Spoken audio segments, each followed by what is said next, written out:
Yeah.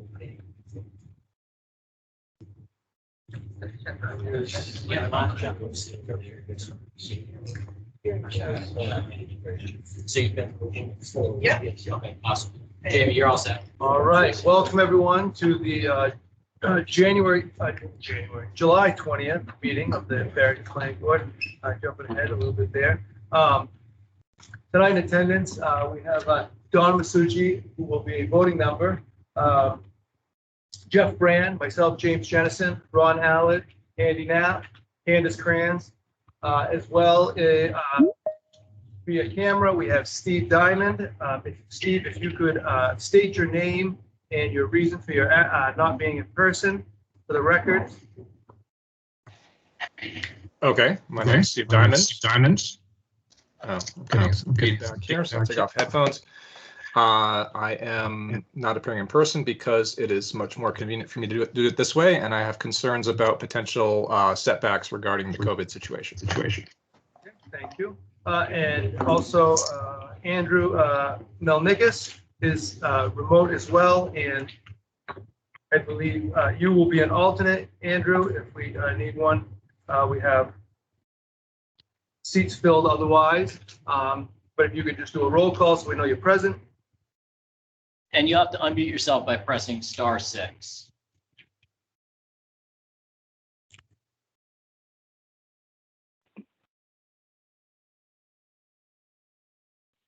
Does that work? Yes. Okay, sounds good. I am. Do you need the reason I'm not? You need the reason I'm not there, or? If you could, that would be appreciated. I certainly can. I had surgery on my face, and it isn't pretty. So that's what happened.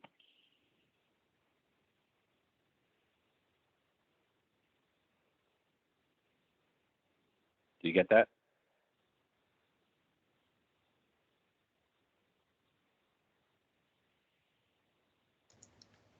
Jamie, I'm not hearing you right now. Neither am I. Yeah. And my was that no one's in the room with you persuading you to vote in any particular way. All right. That was a no by Steve Diamond. Also attending Town Planner Marcia Gassis, Land Use Administrative Assistant Barbara Irvine, and Town Administrator Connor MacGyver. Okay, before we get started, if I could ask everybody to silence their cell phones, appreciate that. Thank you. And first on the agenda is minutes for June 1st.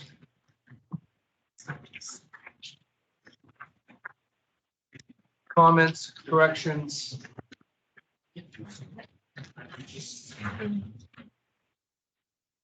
Steve, anything from you? No, good. Okay. I make a motion to accept the minutes as written. Motion by Jeff Brand, seconded by Ron Allard. James Jennison, aye. Jeff Brand. Aye. Andy Knapp. Aye. Candace Kranz. Ron Allard. Steve Diamond. Diamond eye. Donna Masucci. Minutes are adopted as written. Andy's alternate. Oh. Yeah. Okay. I think I got that right. All right. Next up, we have 223-24 and 26 RC-21. Route 125 Development LLC request by applicant an amendment to a subdivision that was originally conditionally approved on August 18th, 2019, amended on November 3rd, 2020. Jamie, as a representative of the town on this board, I'd like to recuse myself from this and have Andrews, if he's still available, step in his role at this time. Right, thank you. Andy M., did you hear that? He's muted again. Can you hear me?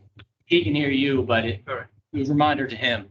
Press *6 if you need to unmute yourself. I'm not sure if you're sitting as a select board member, if you can take your. Oh. Well, but you still have enough for a forum. So Yeah. shouldn't be it.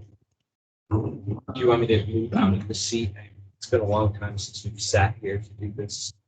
Would you like me to move out? No, I think I don't have a problem with you staying. Just one small note, the agenda says that it's RC 21. That's sub 2, but the application is RC 20. So is the draft notice of decision. That, you know why that is? I think some of them are carried forward. Like I said, Whatever the agendas for the okay, case file for the application.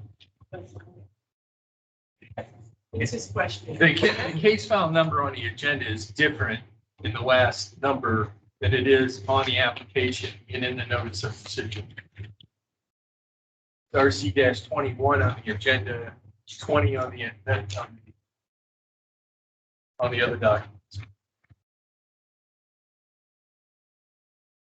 I mean, we're going to go by the application, but Right, yeah. Yeah, but if we make a motion, I want to make sure we're making a motion on the right application. Are you talking about the town hall one? Yes. Oh, I see what you're saying. I fixed that. So assume that the application Is now joined. decision is correct.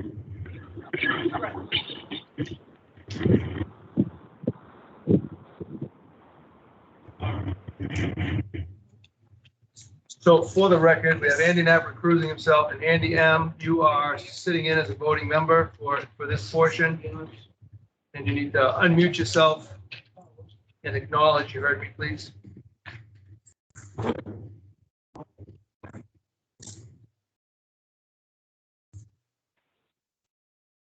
Some technical difficulty. There, Andy. Okay, I should be loud and clear right now. Thank you. All right. All right, who do we have? I assume it's the gentleman sitting in front. Connie, Fair assumption. taking the role in this one? All Fair right, whenever you're ready. Going out on a limb. Well, you know. So thank you. So pretty simple request. Happy to answer any questions. As you know, the town hall, the town hall that was approved by voters in 2019 was destined to be on a lot as part of subdivision. The planning board's seen a couple of times up on Route 125. That project has experienced continued delays with state permitting, Department of Transportation right now, for an alteration of terrain.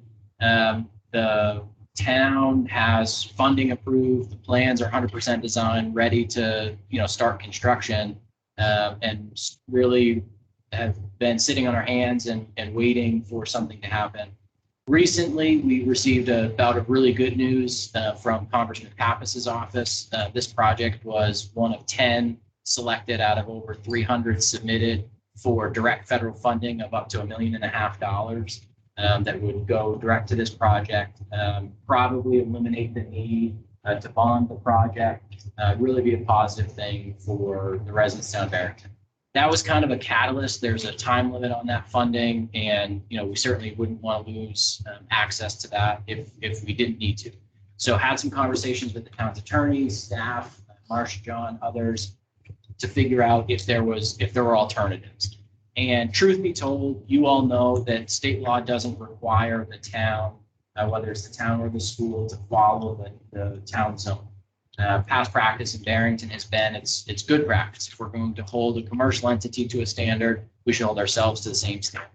And so, consistent with that intent, the amendment request is consistent going through this process, asking the planning board to consider this specific request that would allow the project to continue. The specific request is the project was conditionally approved. The conditions, most notably the state permitting, is right now what's holding up the developer from deeding this lot to the town, allowing construction to begin. And so the request before the planning board tonight is to waive the conditions of the conditional approval on this lot and this lot alone, allowing the developer to convey the lot to the town, sometime early August, and allow construction to begin. A couple important points. The town separately has secured alteration of terrain permit through the Department of Environmental Services for this lot alone. I've had conversations with the Department of Transportation. They have no problem with a temporary construction entrance. We've also had preliminary conversations. Should worst case scenario.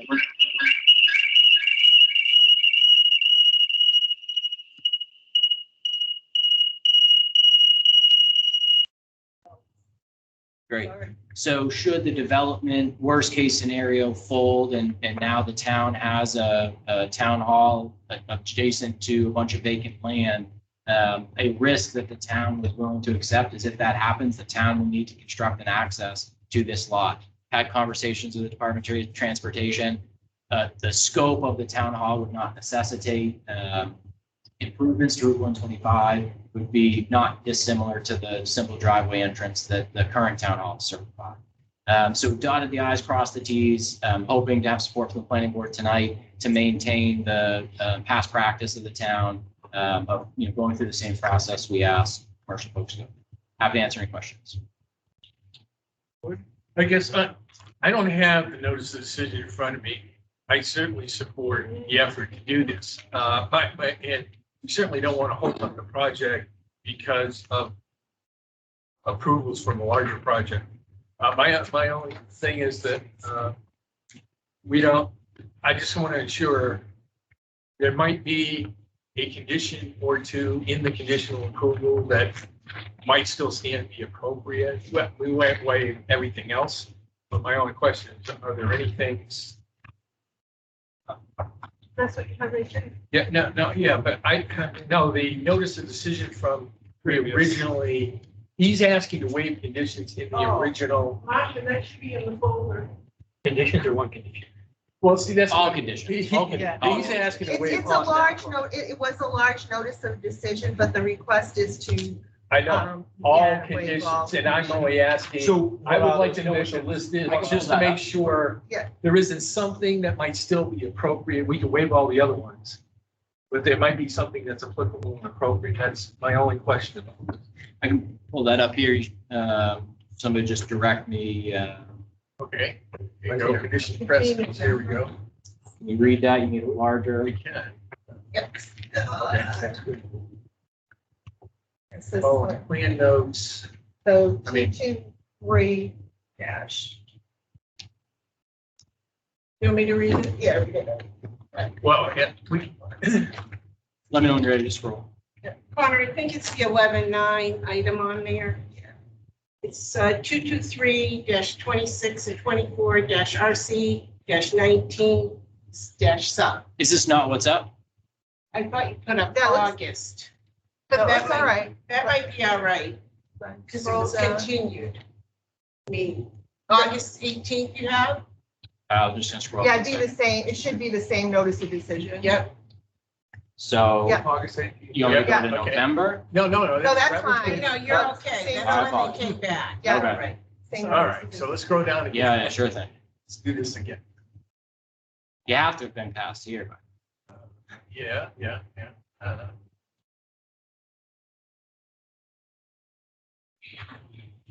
Tax map, lot numbers. Yeah, I'm ready to scroll. Yep, me too. Remember, the reference lot is C1. You see that noted.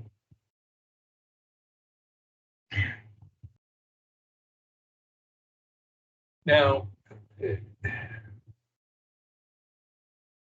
are any of the plan notes applicable to town hall here? That's a separate application. That's a site review. There's a whole separate application and notice of decision for the site review for the town hall itself. This is just the subdivision. Okay, So it's Oh, that's much right. narrower. that's right. So we had conditions, that was a conditional approval also, correct? Correct, but right now they're just, So those. Okay, well, scroll down, I don't see anything, then I forgot that we approved a separate application for town hall itself. All right. Well, cisterns, would you need the cisterns for construction? For a fire chief? We can talk with the fire chief and ensure. they can look at that differently as part of the site review as opposed to the subdivision, which is what It's right. Yeah, the systems are actually sitting up in the subdivision. I One, just didn't know. the cistern that would serve the town hall is actually on the town hall lot. Is it? I can, Okay, and just whether, yeah, you can kind of see it in this. okay, photo. okay, up And in, You can see that right here. Yep. You know, and if you don't have to go that far up the road to gain access and not do it currently, Absolutely. just some. And it would still be the town's expectation that the developer would install the cistern. And there could be the option to, at another time, just go back and approve the site plan versus, right now we can subdivision. Well, yeah, I'm also thinking this is a single structure. It is alongside the road. I mean, one of the issues with having cisterns is, when you got a large development, that, you can't hose into places. But in talking with Chief Walker, because working on the subdivision regulations, said, hey, if it's within 1,000 feet, we can hose, Is this building sprinkled? No. I'm ready to scroll. Yeah. I think you had all. I see. I don't see anything that really jumped out.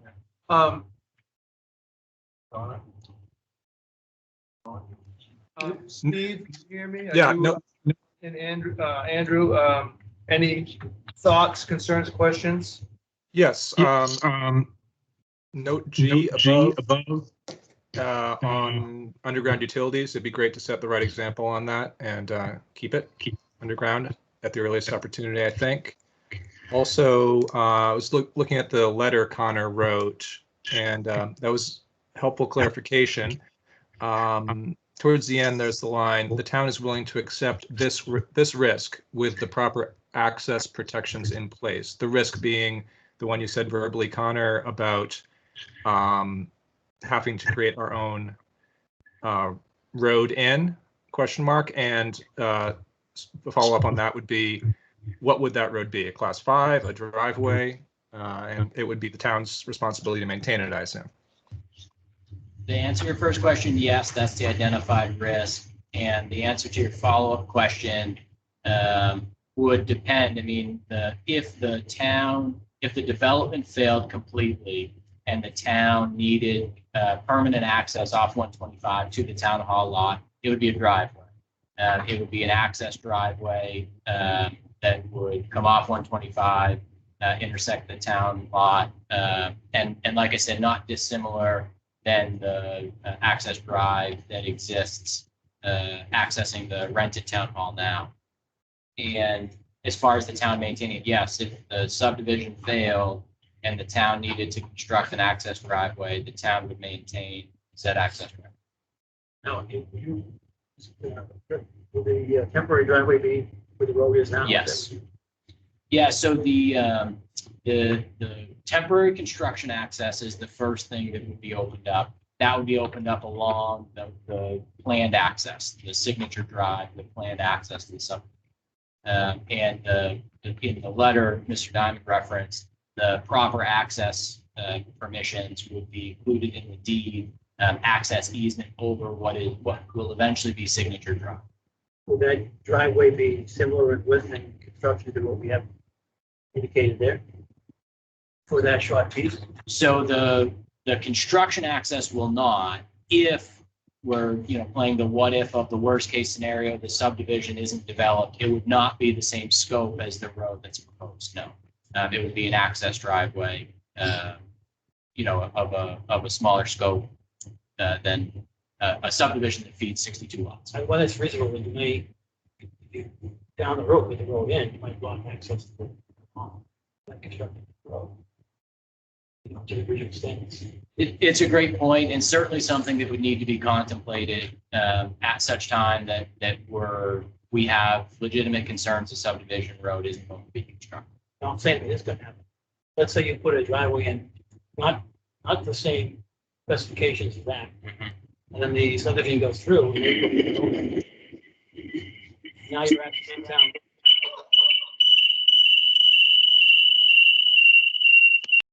Yep, just mute. That's perfect. I think I understand your question. So timeline, what we expect right now is the town hall would start construction as early as August.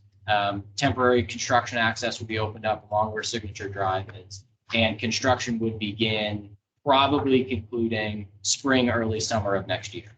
The timing of the larger subdivision, should the permits be approved the end of the year, the developer intends to construct the road as soon as possible. Probably not this year because of permitting, but early next year. And so I think if the timing, if the issues with timing of the subdivision road being constructed are known, the gap, say the town hall is set to be finished in April, and the developer has his permit approvals and the road will be completed in June.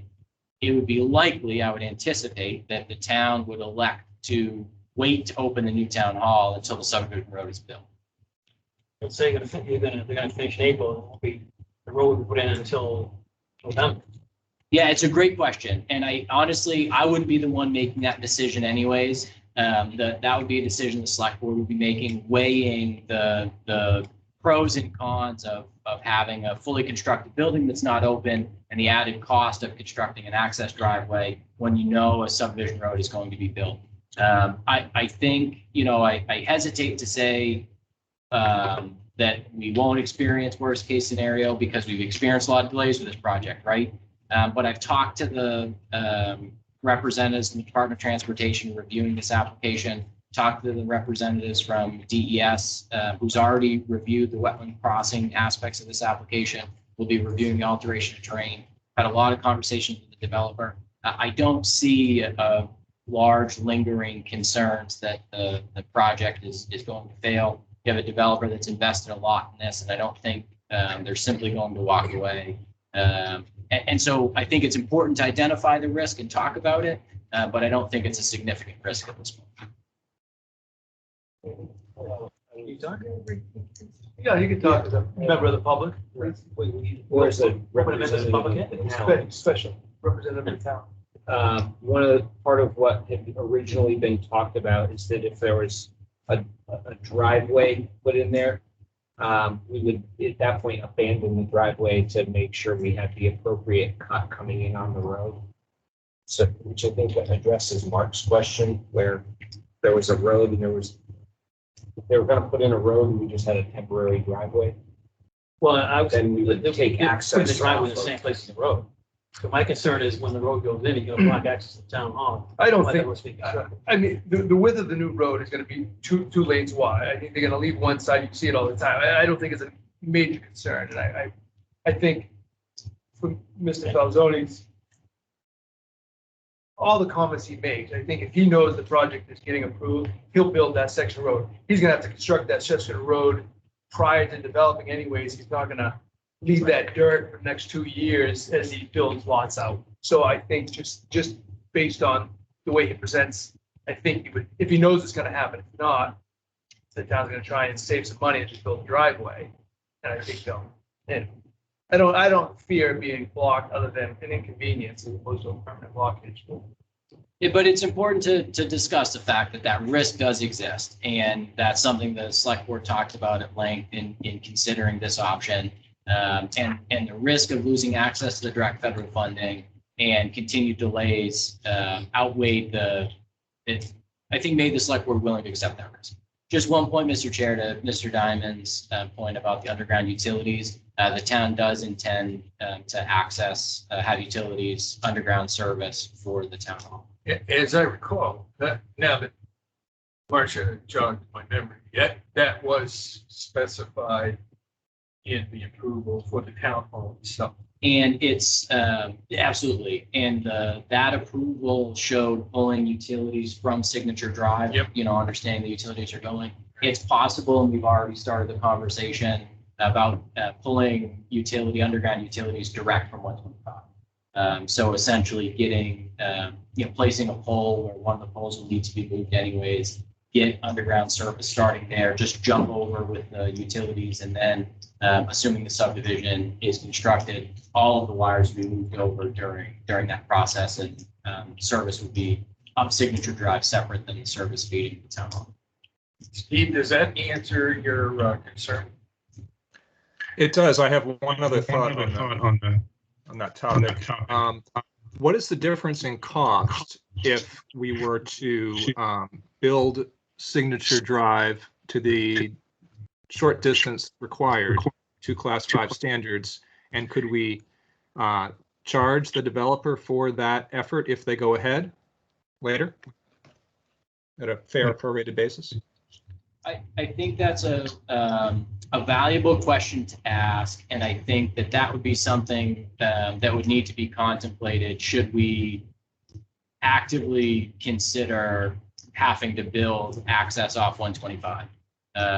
And so I wouldn't rule that out. I think it's a valuable suggestion to consider, but I don't think we're to the point to take conditionals that far through consideration at this point. Can I just get an answer approximately what the difference in cost would be? We haven't approximated the cost of even constructing an access driveway to $1. And the applicant has donated the cost of the lot. We have Dan Air waiting to ask question. We'll open up public comment. He usually knows good road numbers. He can probably give you a ballpark and get to that point. Is the rest of the board good? We'll open up public comment. I want to open up public comment. And thank you for your patience.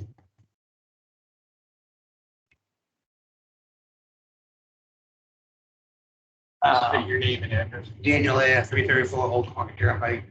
As a member of the select board and as a citizen, I am on the building committee. Everything that Connor said about power moving forward, it's already discussed. It'd be actually better for us. We'll have a separate fee. If they're to shut down that development, we'll have a direct to the town hall. So we'll shut down that development. And to do the whole, as a contractor, under the permits from the state, I don't think the state would allow a full-blown access that's permitted. It's going in so far. They have a certain width. They go up to 50 feet for a commercial and stuff. So they would say, I don't think they would go long. There's more confusion, people going in and out of there with a huge thing. Easy to permit, and it's free from the state to do it. That's a 30-foot wide opening. So I don't think that will be a problem at all as a citizen to get a permit from the state. And the cost, that can be functionable while the other side is being worked on. So everything about the utilities, underground, 110% right. Thank you. Steve, do you get that as far as the idea of permitting a driveway and permitting a wider commercial entrance may be an issue? That's one thing to consider.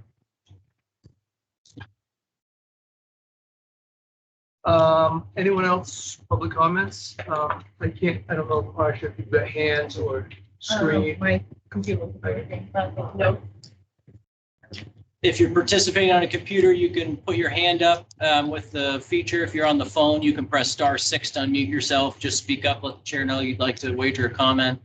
There's also a chat feature you could enter a chat into.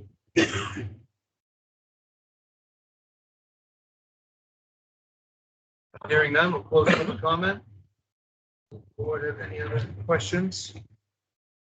I think the conditions that has to be waived, the one that I'm unconvinced of this point is the system. If that building doesn't have sprinkler that's going to be in place for a while, it seems to me that town hall should be serviced by a system. And that's why I asked. There may be another one on the road that's within the distance that may be able to service it, because the monument place didn't have to put one in there. I guess my question would be, I'd like the fire chief to And certainly not a code expert here, but one of the things that we designed the building, back to the point about it being sprinkled, the code is different depending on access. And like I said, certainly not a code expert, but having access around all of the building 15 feet, 20 feet, I forget specifically, was a specific design feature of the building to ensure code compliance and access. Well, I guess part of my problem is the location of that cistern is part of the overall project. We're gonna put in a driveway, a temporary entrance, maybe potentially a driveway. And that cistern, where it's sitting here, is gonna require the town to make a much more substantial, extensive road project.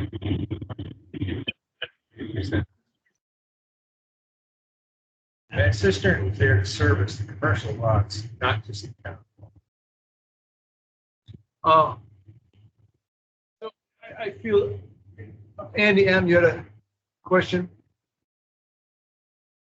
Your hand. Go ahead, Andy. Yeah, can you hear me? Yep. And now that we're talking fire stuff, this town hall, is it, I'm assuming it's good size, square footage. And I'm assuming it's potentially 2 floors. Single story. A single story, okay. Wood frame construction ICF, wood frame inside. and is they prefab wood trusses? I believe that's what they're planning. That's what they've designed. Yeah, my question goes back to if that's the case, did the fire chief recommend or ask for sprinklers in the building? Well, I don't want to rehash construction model. We've been down this road for a long, long time, and I appreciate the questions, but I mean, it's already been settled. I don't think we want to go back to trying to require sprinklers or the project was designed around this standard. There will be a cistern for access that was approved. That won't go away. It's just whether we incur that cost. Well, Andy, if your question is, did the fire chief concur or not installing sprinklers in the building? The answer is yes. Okay. But as usual, the ultimate decision on whether sprinklers are in the building are according to the building official, correct? The fire chief. Fire chief, but because this is a municipal project, it's Right. they don't need the same approvals as a typical commercial project would need. Yeah, the only reason I ask is where I come from, it's ultimately the building official's call. The fire chief can stand on his head, but if the building official doesn't agree, it's his call. Yeah. All right. Well, Go ahead. Well, no, you explained it fine. I'm just, with the wood frame and all that stuff. Because I've dealt with serious fires with prefab wood trusses, because those prefab wood trusses in a heat environment, that gusset will let go and that roof will come in. Yeah. So that's the only reason I asked. Question. Oh, I guess my only comment is, I know everyone's having a really good conversation, but we are back to the subdivision versus the site plan. I think we're mixing up too many of the site plan, and although they're really good conversations and everything, I think that what they're asking for right now is simpler than that. And then the questions that people had about the actual site plan and concerns that can also be addressed. well, I guess to address one concern, if we waive all the conditions on that specific one of the cistern, that you'll obtain the concurrence of fire chief prior to I think construction. that's a very fair, and I guess the only thing I would ask at that point is if the board would be willing to allow the chair to sign, assuming the, fire chief's signs off. Yes. I tried texting him, but I unsuccessful. All right, so that's, and by the way, you should show your nameplate computer set aside, so. Code marking. Sorry. I didn't know who he was talking I thought about. he was referring to the road agent. Well, I didn't know either, other than he was looking directly at Ron, so I said, yeah, I okay. did preface the meeting saying he was tired. All I right. apologize. My old plant manager was Mark Allen. Okay, so. I know Red Reds. We ready for motion? Yep, I am. All right, I make a motion to, approve application 223-24 and 26-RC-20 to waive all conditions associated with the 62 lot subdivision, with the caveat that the fire chief can concur on. You're only waiving the ones for that one C1, lot. Not the You whole. should say C-1. Yeah, see that. Oh, excuse me, all right. C-1. On the condition that the fire chief concurs with non-installation of the system. Motion by Jeff Brand, seconded by Donna Masucci. Do I need to read this? I think. Notice of decision? With that? Yes, sir. It doesn't really say anything, does it? No. It says It's like request, more of a- not really a notice. All right, I will. That's a, Yeah, it's not right. really a notice of decision. Not really. Okay. So we're gonna, all right, with my thing, I'll do a vote. It is.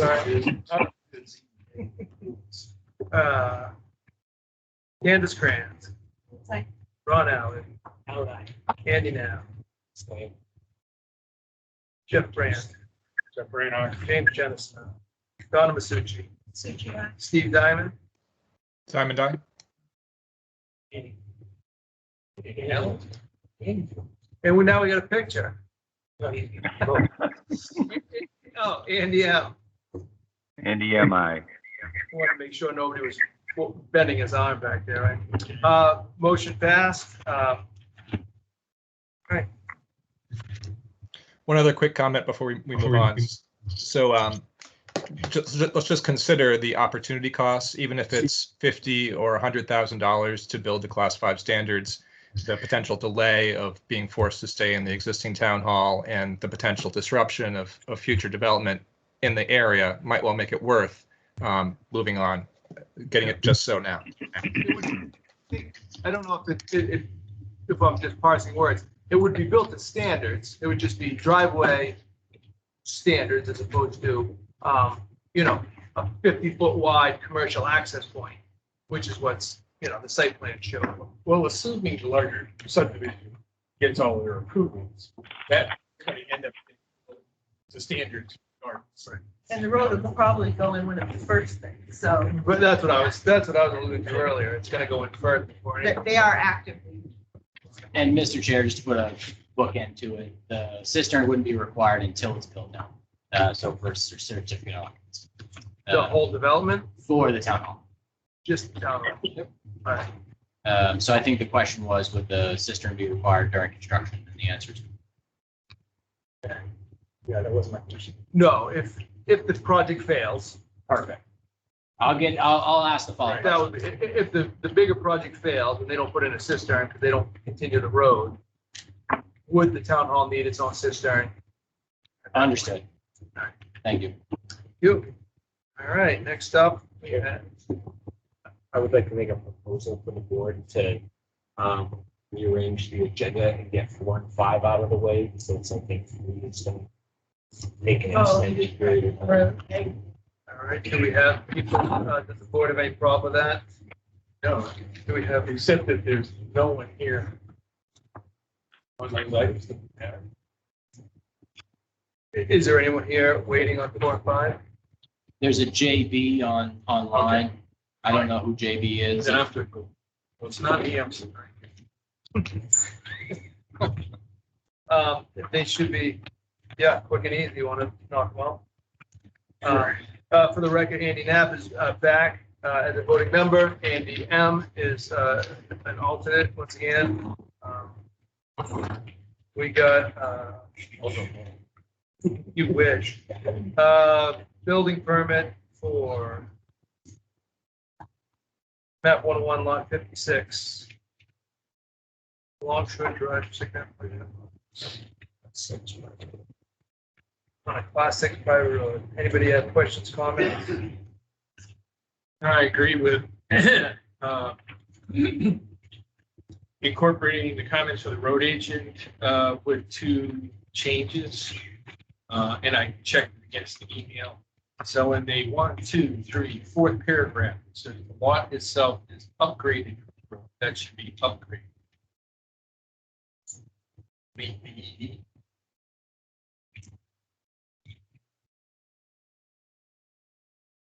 You get that, Marcia? I mean, Barbara. It's just, it says upgraded instead of upgrade. Okay, on From- what line? It's on the 4th paragraph. Okay. First line, 4th paragraph. The lot itself is. And the lot's upgrade from the road. It's not upgrade. Upgrade, okay. And in the last line of that same paragraph, it should read, this is a sizable boulder or ledge in this spot that would have to be removed to accomplish this. Exception to that, I have no objection.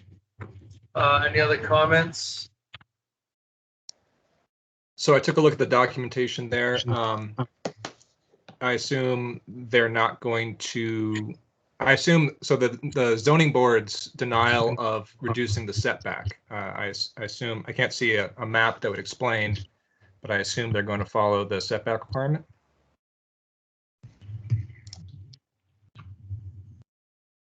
I'm not following you, I guess. Let me try that again. The documents online for this lot say that the zoning board of adjustment denied their request for a reduction in setback distance. And so I'm wondering if any of us know if they're intending to build in a way that will respect the setbacks. They're gonna have to, or they can't get a permit. That doesn't sound, that they didn't make it, they didn't deny. No, somebody changed it. Was it someone that somebody appealed? Yes, that was, Okay, somebody appealed and their appeal was denied. that's what was denied. The appeal was denied, The person, not the setback. So the Correct. addition, the variance was There approved, should somebody be a letter appealed there it. from a neighbor Yeah. that can see. Okay, so to be clear, so they applied for a variance, it was granted. Yeah. A neighbor appealed it, the appeal was denied. Is that correct? A motion to, I'll make a motion to send the draft letter, the draft memo to the select board dated July 21st, 2021 for building permit on map 101 lot 76. second, motion by Jeff Brand, second by Ron Allard, Donna Masucci, Candace Crans, Ron Allard, Andy Knapp, Stay, could you send it to me? James Jennison, I, Jeff Brand, Very nice. Steve Diamond, Diamond Eye. passes. Next one, map 117, lot 46. Building permit on Marsh Road.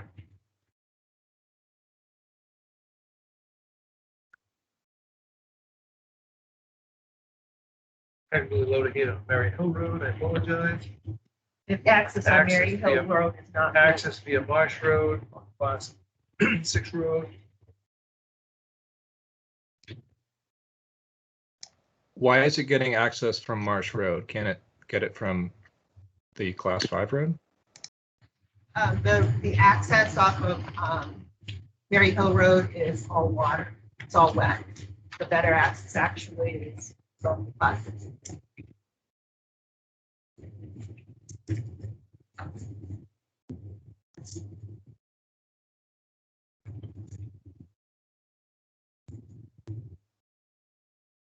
Could we have them improve the width for the distance that they need to get to that lot?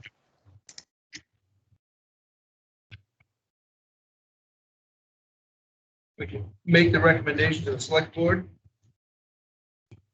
Well, I have a question for our town planner. So one of the things that the road agent talked about is siltation protection while they're during construction prior to 18 to vegetating. And talking about swale cut, I mean, that, how are those recommendations, which in this case, you're talking about environmental protection, how are those implemented when it comes time for the building permit to be granted? John Huckins would be overseeing basically when there's things that take place Okay, with the so building permit. can the code enforcement officer take these recommendations from the road agent for siltation protection and implement those and have the homeowner implement those? It's like it would be the road agent, not Yeah, the building inspector. yeah, That's my thought. Okay, so it would be the road agent. Somebody has the power, I mean, this is nice, these are nice recommendations. That in particular, because we're about to discuss a big project that has all kinds of controls to control, you know, these same type of things. Well, the road agent is in charge of the roads, and I think he can observe that. Anything that's associated outside of that with the building permit would be the building inspector. But also all of our applications, when they come through, are all noted and stamped about the erosion control and other items. But I'm sure Mark, as the road agent, will be keeping And track of let me what's ask going our on. 'Cause it select is a board- town road, because it's a class 6 road. Okay, It's not a private road. so let me ask our select board member. So what do you do when we send you a letter and cast these kind of recommendations on? We approve it conditional, we make it a conditional approval with the expectation that whoever's building or modifying something on that road does it in accordance with the recommendations made by, with the approvals, with the approval that the recommendations from the police chief, fire chief, and the road agent are Okay, implemented on, and a CO is issued based on the completion of those items. all right, okay, so the select board will enforce Yes, these particular conditions as a condition. right. All right. There's a condition How precedent good, for it. How big's that lot? It looks good size.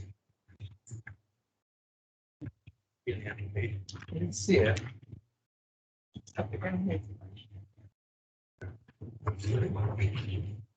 It's 11.2 acres. What? 11.2. I mean, it's good size. I guess I don't see why he can't take access off Mary Hill Road, but It's full of water. It's that floating. whole, The whole thing is floating. That whole access, if you go up and look at it, and you kind of look at the whole side there. yeah, I know there's like that big pond that's there. It is really wet and warm through there. Yeah, okay. Oh, that's, does it make sense? Marsh Road is hardly much higher than Marsh next to it. So it's conceivable that if there were flooding, that Marsh Road would not be accessible. He's close to the end. So, But yeah, it is. That's further out section is even with the water. I have a comment. On the application, they talk about front setback. Remember, like we had 125, the frontage is where you take in the vehicle access from. So if they're getting vehicle access from Marsh Road, it'd be from there, not from. Yes, two friends. But he's got to take the frontage from the way he gets his vehicle. Which he's gonna get, that's the way he gets his vehicle, and he's not gonna get it through the swamp. It sounds- Right, he was just saying it's it looks- Yeah, it looks yeah, like- it's similar, but not the same. Here, it looks like he's not doing that. Here, yeah, no, here, because I'm very familiar with the road, and there's multiple houses on that road. There's actually multiple houses on that road. What I think what Ron's saying is he meeting the setback limit as he's describing the frontage? Well, that's not part of the application, that is separate to John to deal with, he's got to state that, the correct setback. Hey, we have engineering who designs this stuff all the time. Can I ask a question? So, do you know something about this? Can you like? So, very engineering. I don't know if he submitted the septic design to be prepared for his application. Yes. But you're correct. The very front of the site as it sits against Mary Meeting Road, I would know it's Mary Meeting. Thank you. Mary Hill Road. Very wet. And there's a pocket of uplands. So he's utilizing the access down Marsh Road to get to that pocket of uplands. That upland pocket is not as far as the marsh on Marsh Road. So we're well before that. And then you're correct in that his frontage, though it is a class 6 road, we should probably be holding the 40-foot front setback from Marsh Road as his. And yeah, no, thank you. I was just saying, he's saying he's 75, and he's 40, I guess it's. Yeah, we get it from Marshall. I just had very obvious question. All right. I'm satisfied. Any other questions? I don't see any reference to a homeowners association. As a class 6 road, the town is not allowed to spend money on that. Is there a homeowners association, and should we not advise them to join it? Last line on the memo, join road association to be able to participate and have input in ongoing maintenance of Marsh Road. All right. All right, I make a motion to send the memo from the town planner to the select board dated July 21st, 2021 on the matter of a building permit for map 17, block 46. Second. Motion by Jeff Brand, second by Ron Hallard, Donna Masucci, Candace Kranz, Ron Hallard, Howard, aye. Andy Knapp, abstain. Steve Diamond, Diamond Die? Jeff Brand, Brand, aye. James Jennison, aye. Motion passes. He's abstaining. I never read him into the record. I apologize. He's not the initial vote. He should. One Andy should have voted for the other Andy, but I didn't read him into the record. And being voted members, we have enough. But I apologize. It's. I'm trying to get my neighbor. I got a buddy on. All right, moving along. Number 3, 235, 1.1 and 3 TC 21 SRLL 9.6 Dove Development. Barry, thank you very much for your patience. And I'm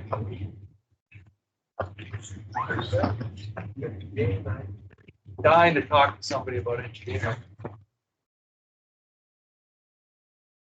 You got more than engineering.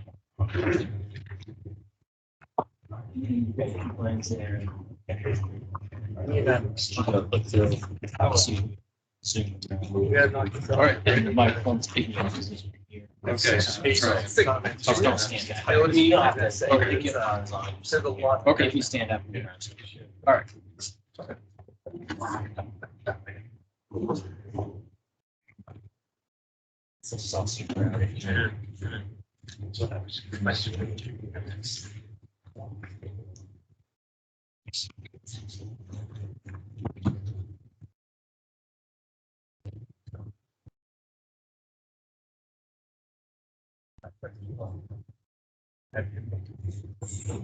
First, I was happy to see you didn't let us down with a small force without small force. Yeah. Work here. Do it. Stock and paper. Only 100 trees. You're right. I'm not sure what this is. This was a few hours. This was all of Community Ways woodwork here. that came That's down. right. So, Mr. Chair, members of the board, again, Christopher Berry with Berry Surveying and Engineering, representing Dove Development here this evening. Just a little bit of history. The property, 2 pieces of property that we're discussing here tonight were formerly owned by the Svensson family. They are now owned by Dove Development Group. 2 of the members of Dove Development Group, Rob Baldwin and Dave Paley, are here with me this evening. So if there are any questions I can answer, I'm happy to defer to them. We try and prepare a package that doesn't require the applicant to be deferred to. the pieces of property have gone through a variance request in the past as part of a planned unit development design to allow for the single-family attached density that's shown on site. And then we, this last spring, sat before the planning board and had a design review with this board where we looked at a project that is very, very similar to this. We took a lot of that input back, modified our plans, and then basically started reviewing the full engineering of the site. So I guess before I get into the details of the plans, we have had two follow-up meetings with planning staff and code enforcement. And we've had a technical review committee meeting at the town hall, and the plans have been submitted to the review consultants, CMA engineers for their review and comment, though we haven't received any comments back at this point. The application for site plan review as part of a planned unit development was submitted, and a 9.6 application was also submitted. State and federal permits that are required are alteration of terrain, an updated DOT permit, a small wetlands permit, a NIPD's stormwater pollution prevention plan and permit is required, septic disposal permits, and a community water system design and permit is required. So, Mr. Chairman, I couldn't help it over here. Mr. Brand may have some questions concerning the application itself. And I think maybe we should discuss those prior to me going through the entire plan set in great detail. Maybe we can iron out some of those issues and then move along with a full. Yeah, I didn't know how far or where we were going to get, so I separated my comments into application, comments and questions, and plan comments and questions. Let's run down the application as suggested. I think. Okay, did somebody else want to start? I think you may answer many questions if others have them, and we'll branch off of that. All right, we'll start coming through. So on the application checklist, the box is checked for existing easements. But when I looked at sheet 27 on easements and through the application, it wasn't clear to me what the existing easement or easements are. What are those easements and where is it delineated in the application? So the existing easements that we were referring to really relate to the parking lot easement that is on 926 property that services the Dove parking lot. It's really not substantially important for our application, but because we show the front of the plan set as we did in the prior application, we thought it was important to check that off as an existing shown. Okay. Is that delineated on the plan? Yes, sir. It's on the Okay. existing. All right. Just that. So zoning ordinance 14.5 talks about impact fees and says that, if there are any, if the applicant wants any relief, then that needs to be brought to the board. So, and we can waive impact fees with the concurrence of select board. I see nothing in the application addressing impact fees one way or the other. What's the board to assume that you're not requesting, you're not going to be seeking any waivers? No, I don't know of any of my applicants that have ever asked for waivers to impact fees. I didn't know it was a thing, and these applicants. Well, we don't like it to be a thing, and neither does the selection. So board, but we're not. It's in the regulations. We're not proposing to request Okay. waivers to impact fees. All right. All right, so let's move on to PUDs, zoning ordinance requirements for PUDs. So first of all, I'll just note, I have had a discussion, but I was going to bring it to the board with the town planner. You reference that the CBA granted a couple of variances, and I've got them here. There was actually 2 variances they granted back in July of 2016. Since that time, there's been lot line revisions. And also, this particular application deals with lots 1-1 and 2. Whereas the variance dealt with lot, and I have to assume for calculations, because it was based on percentages, but it says that they involve map 21 lot 2, map 35 lots 1, 2, and 3. As you know, lot line revision was done, 1-1 was broken off.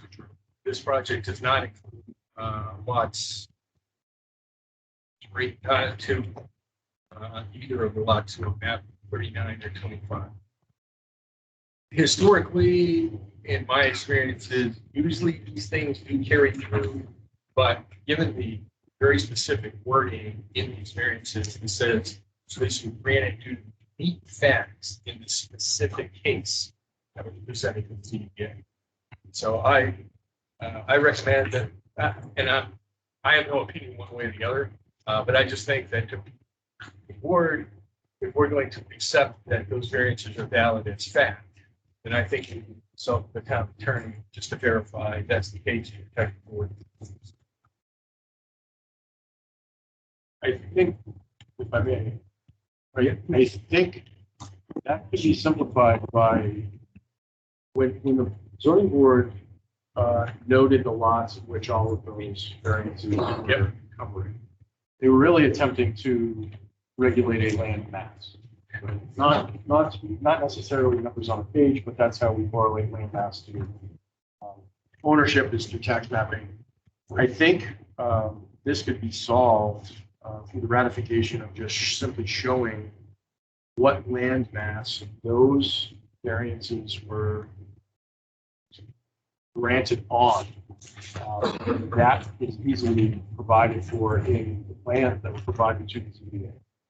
So the land mass that we're talking about includes both parcels that we are here to discuss tonight, the land owned by the Gov and the land that's owned by 926. I don't disagree with you. However, you know, the ZBA works in mysterious ways, and I hate assuming what they were thinking. What I just think if the attorney just took a look at it and said, "Yep, still valid," Yeah, I'm not opposed to that. I guess for me, it's clarification on what development rights are left the other land once this has been accomplished, that you've taken their portion to attribute to these two lots. Right. That's where I get lost in all the and that's another good point. So in part of the conversation John Huckins and I had, basically, they have basically, all of these have been extinguished. They've used them all up. Right. There is, of what we've discussed, what's presented, it's all used up, Including this. including this. Yeah. Right, so For now. From For now. a single family detached and attached. Residential use. So future development on the other two parts would be commercial first floor, residential units upstairs Right. type. That's a mixed use development. Yeah. That's right.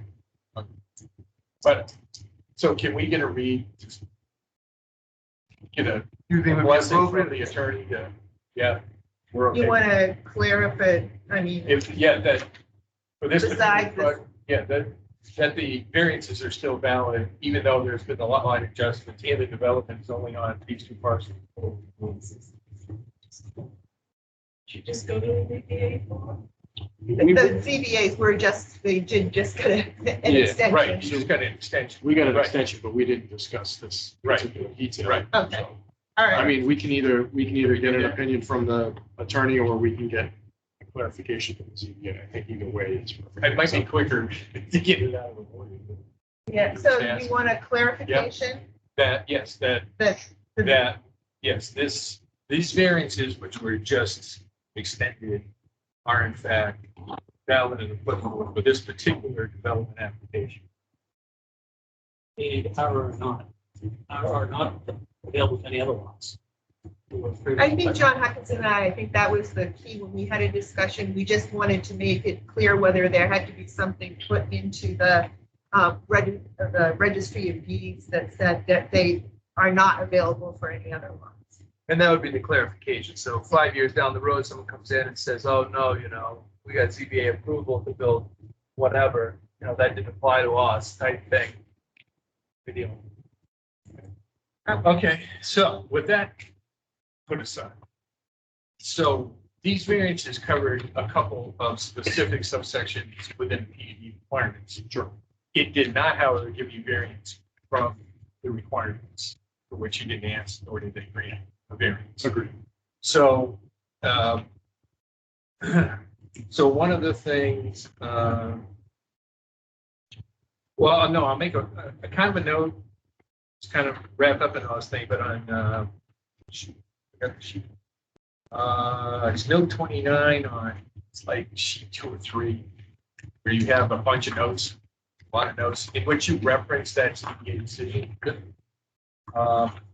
And it references the lots covered by the ZBA decision. It says this is applicable to, and it has 239, 2, and it has 235. I think it's 1, 2, 3. Where it does not include lot 1-1. And technically, it would it not? Well, isn't that the basis of your clarifying comment?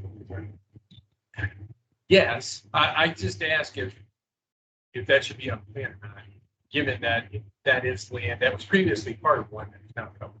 Yeah. It's just a question. I agree. Okay.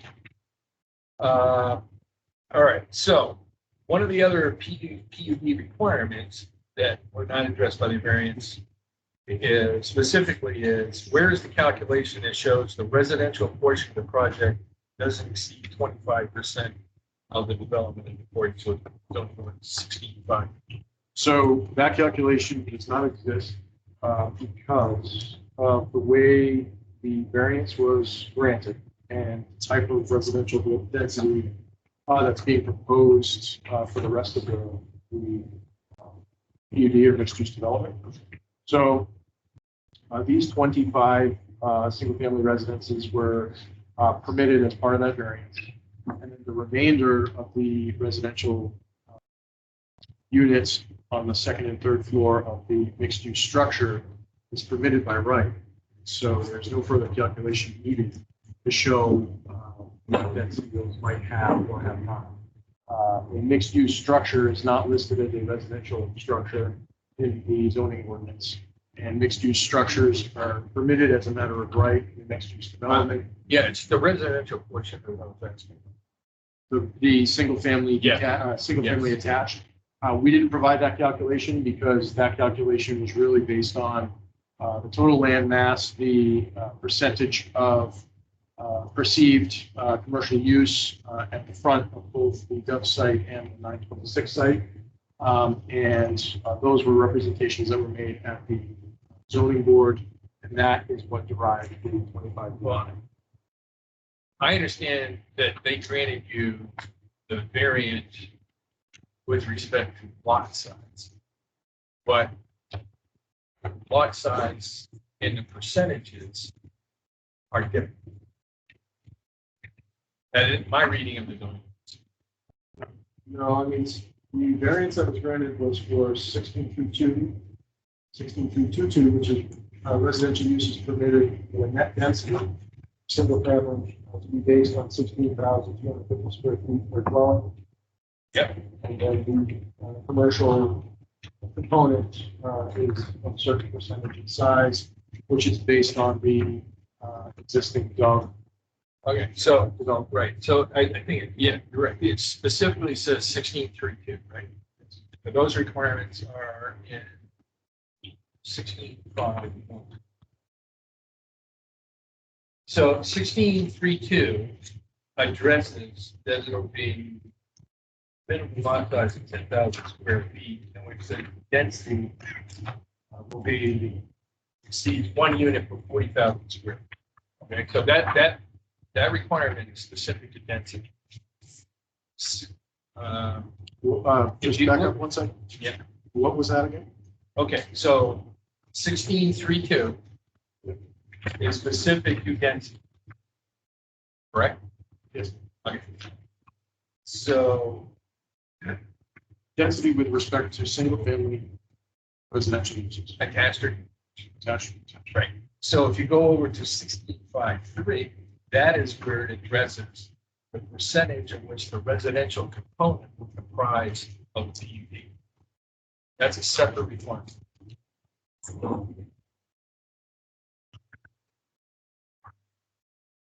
That was not.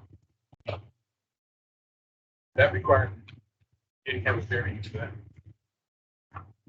So the residential component of PUD shall not exceed 25% total developed tract.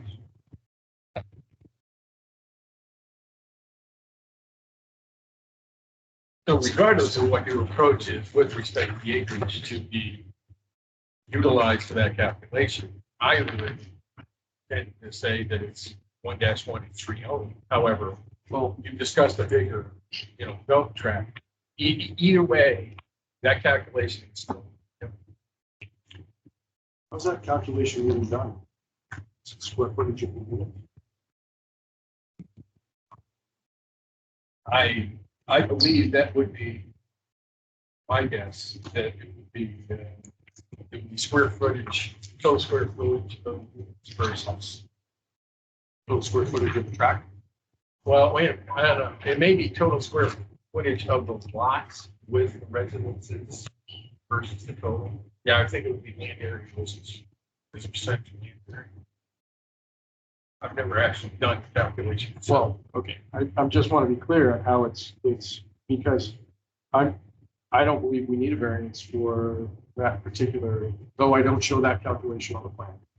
I don't believe we would need a variance for. I don't know that you do need variance. You may do the calculation and be just fine. Okay. Okay, but the fact is, this is a required calculation. Understood.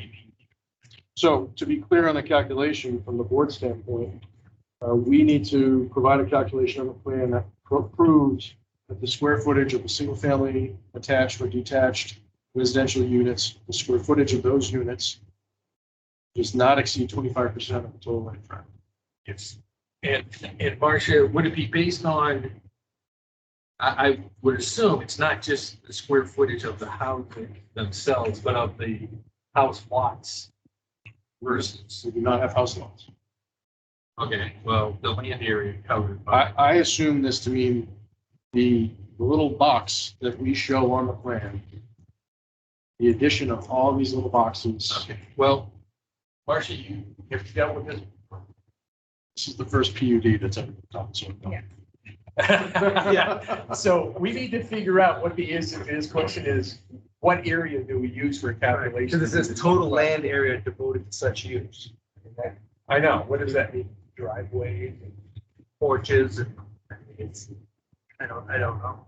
can you talk with John and can we, huddle to figure out what, I mean, that's a legitimate question. What is he supposed to be using in the numerator?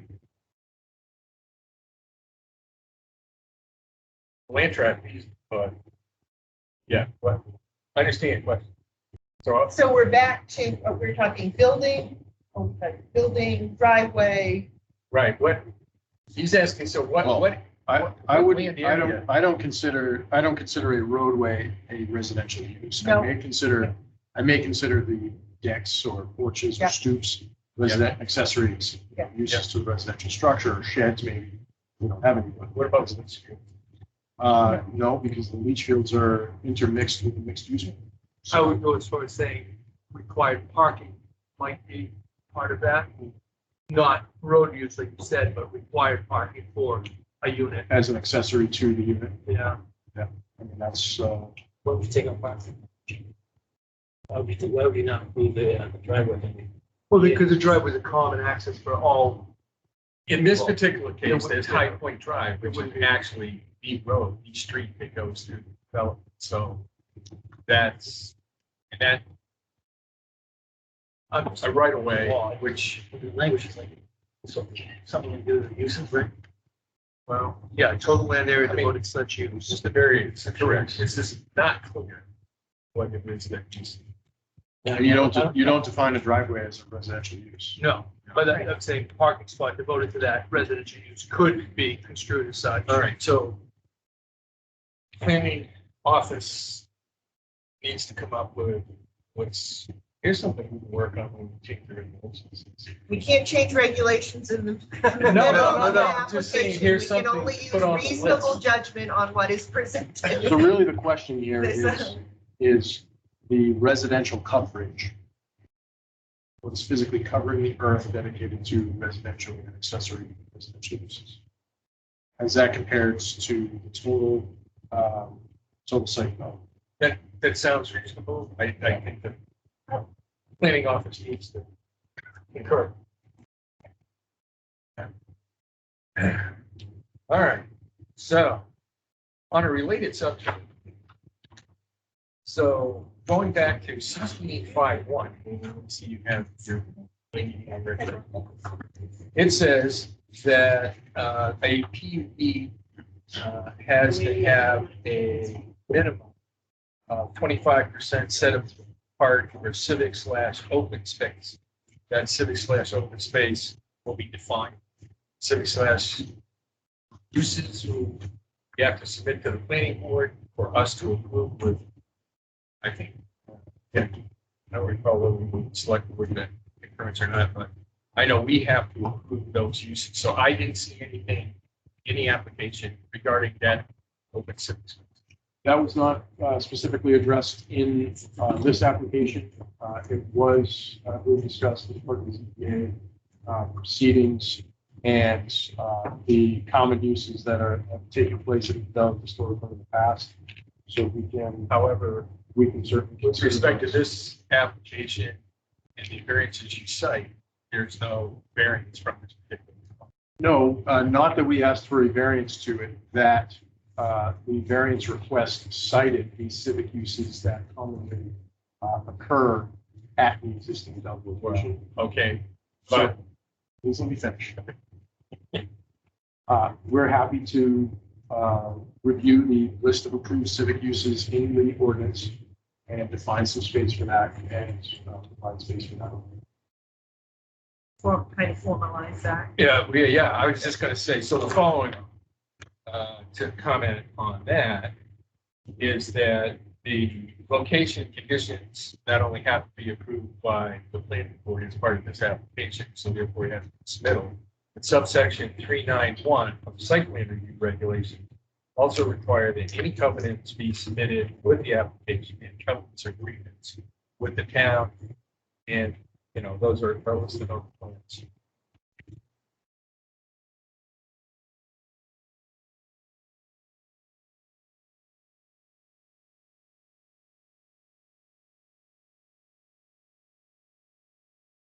Those are things that haven't been submitted yet, right?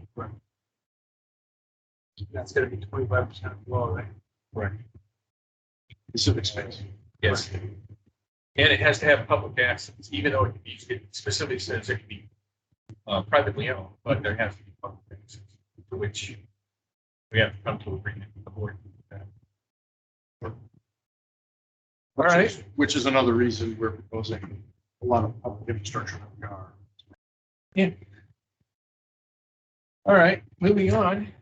In any application, you have a memorandum from the New Hampshire Natural Heritage Bureau, and that discusses wildlife, and it makes the comment that, quote, conduct a vernal pool study between April 15 and end of May. Was this done? And if so, where is that done? It was completed, and I can certainly furnish it to you.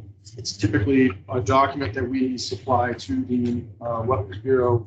It's part of our wetlands application. But Jack Hayes, John Hayes, the wetlands and soil scientist, did conduct a vernal pool study in the spring and found no vernal pools on site. Okay. All right. Just to follow up to that, because we require an alteration of terrain permit, we also have undertaken a wildlife study that once completed can be furnished. So the wildlife, you have the page, a sheet in the plans that identifies and has pictures of wildlife Were those taken from the New Hampshire Bureau memorandum? Those are a common list of threatened and endangered species that are common to New Hampshire. And it's very common now that both the Wetlands Bureau, Army Corps of Engineers, and Alteration of Terrain request an educational detail such as that in the plans. So that's why that's it. All right. On page 2 of your fiscal analysis report, under the heading Harmony with Surrounding Development, it states, quote, "The proposed density sits in the village district." End quote. So as the application, all plans say town center. Does that mean that fiscal analysis report is in error? It's an error in that we're not in the village district, we are in the town center. Correct.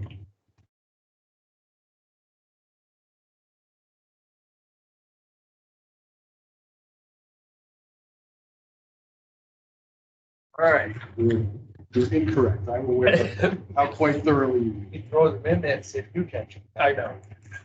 Did I pass? Yeah. In the,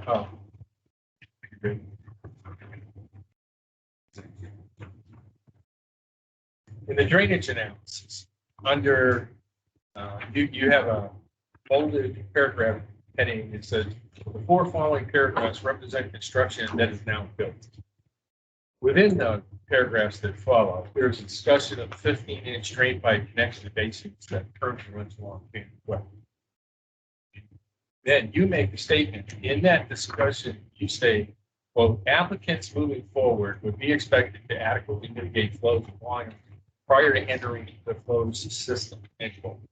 So if I'm reading the drawings correctly, you are tying a couple of basins and I think it's a pond outlet at catch basin number 104, and it's on sheets 35 and 36.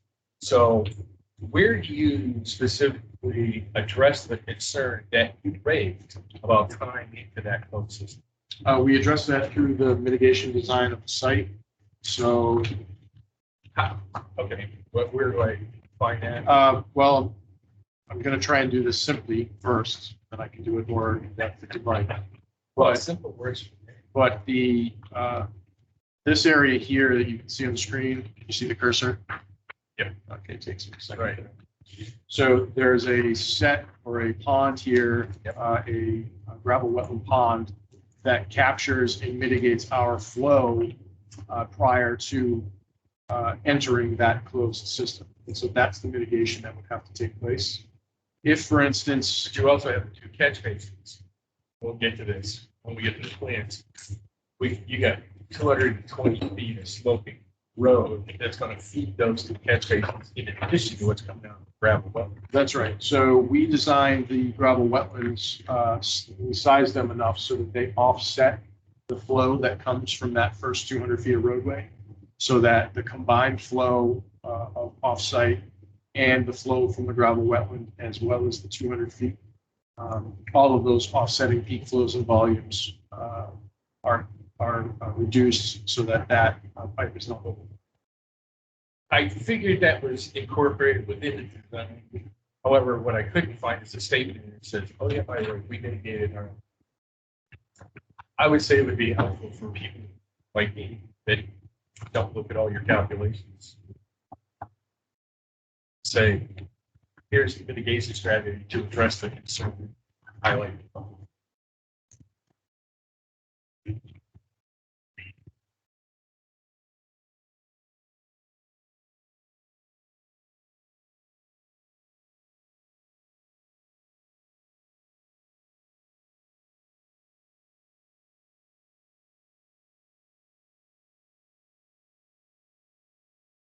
All right, staying with the drainage analysis. Can you please explain why for the 50-year event or final reach number 800, that the peak discharge rate decreases after construction of development, but the peak volume increases?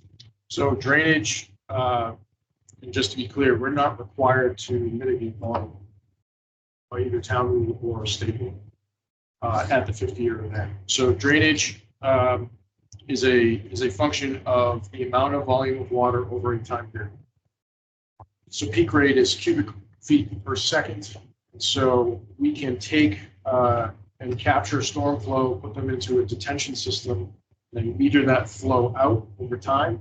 And if we meter the flow out so that it matches what was the existing flow, or reduce that flow, then you have a peak rate that either matches or decreases your existing flow. But if you add up the metered rate of flow over the analyzed period, you can still have a larger amount of volume being discharged from that calculated time. It's not significant, but I'm just trying to make sense of the relationship. Right. So you can attenuate all the flow from a site, decrease the amount of flow that is released out of a pond or off a site, and still either match acre footages or increase acre footages if that metered flow adds up to enough volume over that time. Final retain on that suspension. Yes. Okay. So moving on to, on sheets 21 and 22, you address lot line revisions to combine lots 1-1 and 3. However, sheet 21 also indicates a revision to carve out a lot surrounding the community way extension. Why? Can you explain that? And who ends up owning the lot containing the community way extension? We're not proposing. If I look to the north side of community way, on sheet, I think it's 22. Where is it?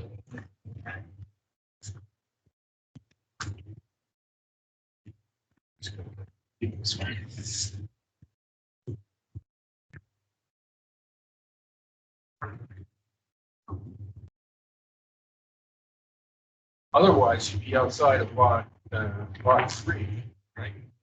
Or lot 1.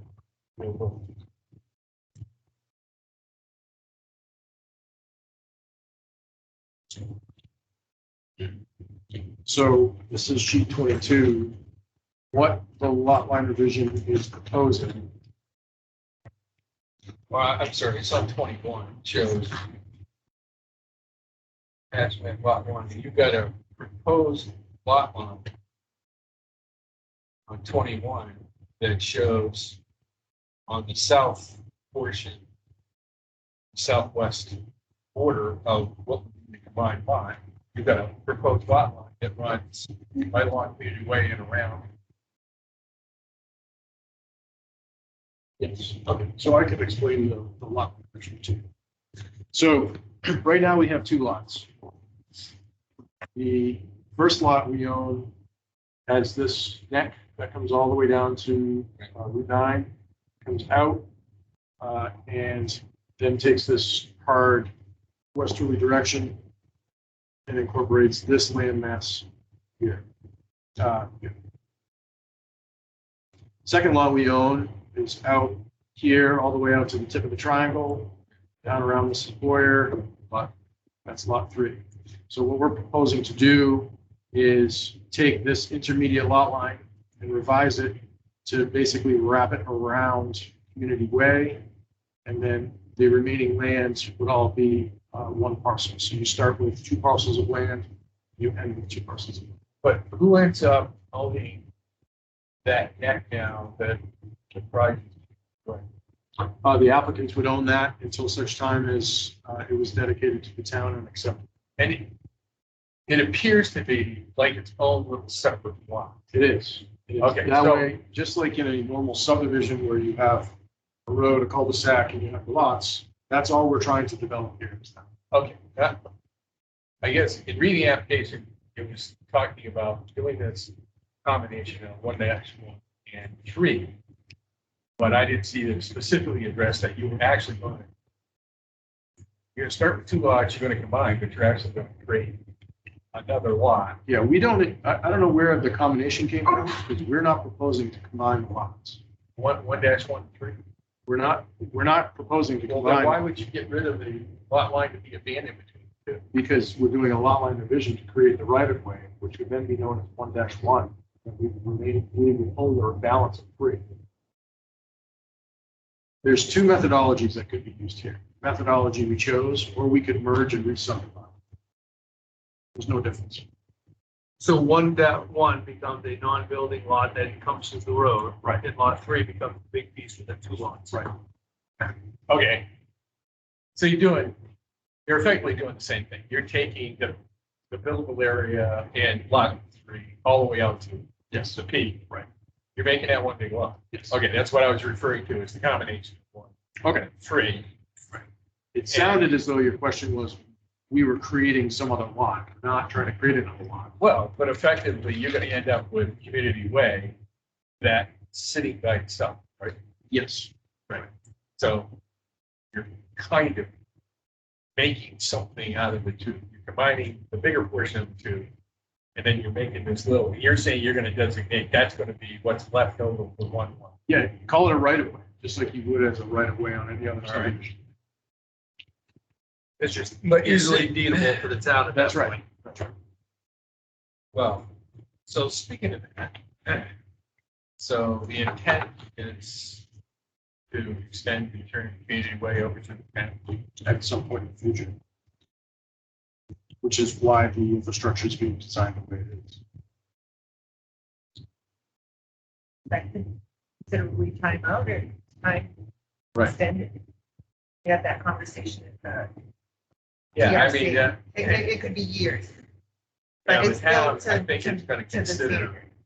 this, that given that it's a fairly short length of road, but it has pretty extensive maintenance requirements with respect to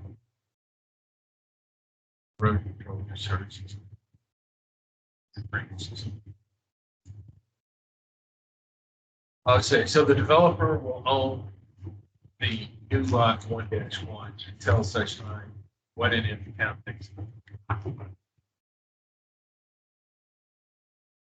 Okay. Sheet 27 shows a proposed permanent nitrate easement, number 5, on the abutting property. What's the purpose of that? That's the purpose of that is for future development of our site would require further nitrogen, theoretical nitrogen to transverse our boundary line.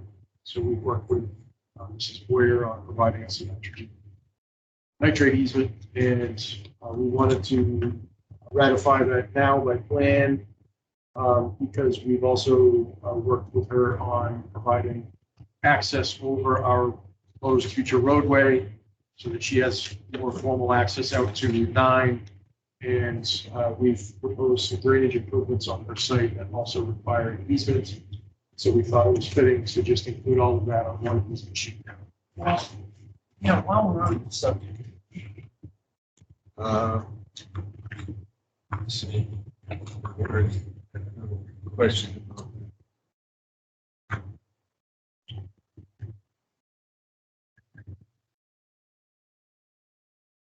Yeah.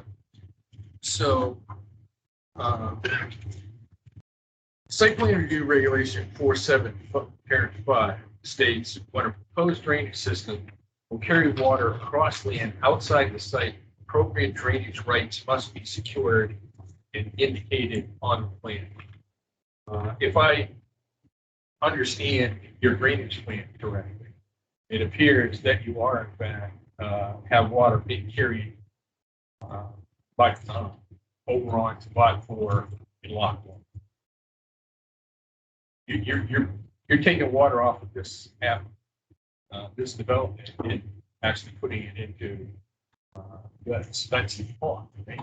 No, that's, so what that regulation is referring to is in an instance where you're redirecting flow, increasing flow, or otherwise modified flow onto other private lands. In this instance, we're not doing that because of all the mitigation that we're proposing. We don't have increased flows that are going off from our site. The mitigation that we've worked with Mrs. Boyer on is to ensure that though we are reducing flow to this point, entering her property, that it not just flow over her driveway, which it does now.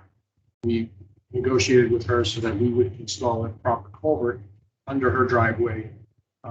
That's the purpose of the Well, easement. yeah, and I'm just gonna move on to that point with the emergency access road, that given the drainage system coming down there, going onto her lane. I guess I was looking, it says, if this proposed drain will carry water across land outside the site from a drainage right. So you are carrying water off your site across hers. You're saying we're actually helping her, we're gonna help mitigate the flow. Yes. But your plan does, in fact, carry water over on her lane, correct?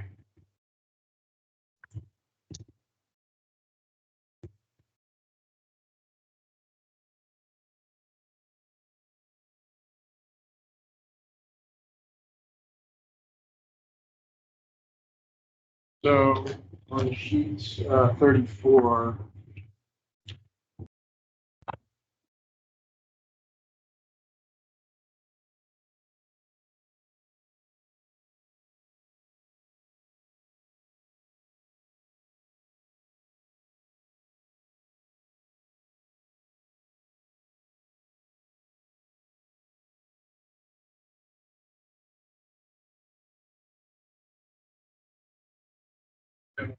And so Marcia gets some big.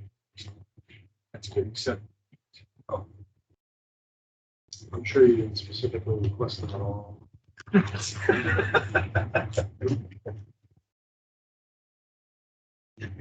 So Okay, on 34. on sheet 34, where the access road touches down onto the existing driveway, our drainage design reduces and mitigates flow that in the existing condition flow to this point here. This existing low point here. Yeah. So you can see that, yes, we are discharging our flow in that location. It did so in the existing condition. And then after that, we are proposing a culvert. It is not that we have to do this work as a part of our project because we are now discharging flow on our property. It's a fundamental difference. I do understand what you're saying.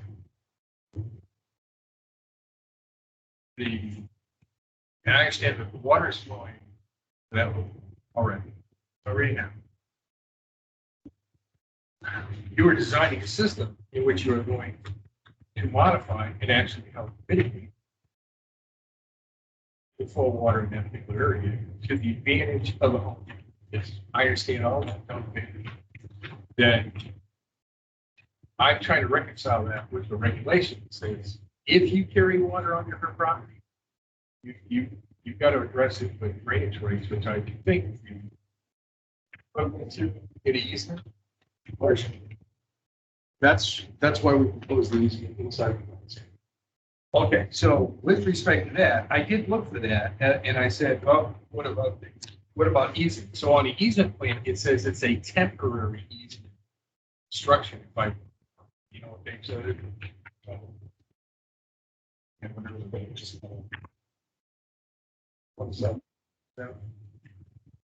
So why wouldn't that be a permanent easement instead of temporary? If I remember. I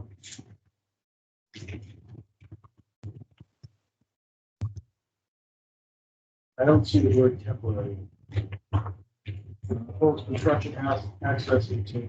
Right, proposed, so it shows construction access and utility. Not the word drainage. I would. I guess I got temporary from proposed construction. Construction, it implied that it was for the period of time that it was under construction. And for access.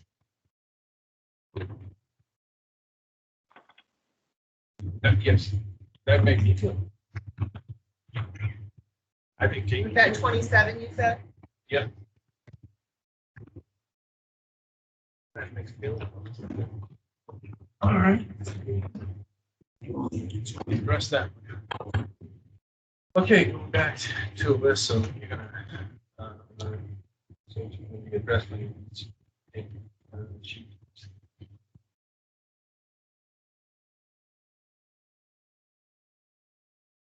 All right, so going back to the drainage system is extensive. It's going to require extensive maintenance. It's going to be terrible. Yeah. So there are varying maintenance requirements on the plan, such as annual inspection, so the gravel wetlands, triennial mowing, vegetation removal, rain gardens, however, have biannual inspections, as well as an inspection after any rainfall above 1/4 inch in any 24-hour period, which means that within the last 2 weeks, they have to camp out. Well, so let's not mix up construction maintenance versus long-term annual maintenance. Well, but those are both addressed on the plan. They are both addressed on the plan. Right, so I was looking at long-term maintenance. That's what's implied. So there's a long-term maintenance manual. Okay, that's where I was going to get to. Yes, there's a So long-term. is there going to, okay, There's a manual. you submitted a manual? Yes. Okay, so Marcia, we have a manual. All right, well, that's one question. So Because I couldn't see that anybody's going to go back to the plans to try to figure out what the maintenance requirements were. No. But on the plans, you have maintenance requirements for the rain gardens, for the gravel wetlands, but for pond number 110, there are no maintenance requirements on the sheet. Is there in the maintenance plan? Which I was surprised because that is a sediment core bay as well as an outlet. Yeah, so typically detention ponds don't have maintenance as part of construction other than during the stormwater pollution prevention inspections. If they become sedimented, we require that they remove the sediment. So we can certainly add construction maintenance notes to the detention pond, but there are long-term maintenance considerations in the maintenance manual concerning that detention pond. Okay. Is that, another question I had is, does that maintenance manual incorporate notification or some kind of reporting to the town so that we know that those are done, what the results are? Yes, they have to be done every year and submitted to town by December 15th. And they're submitted to the planning board. Right. I hadn't seen.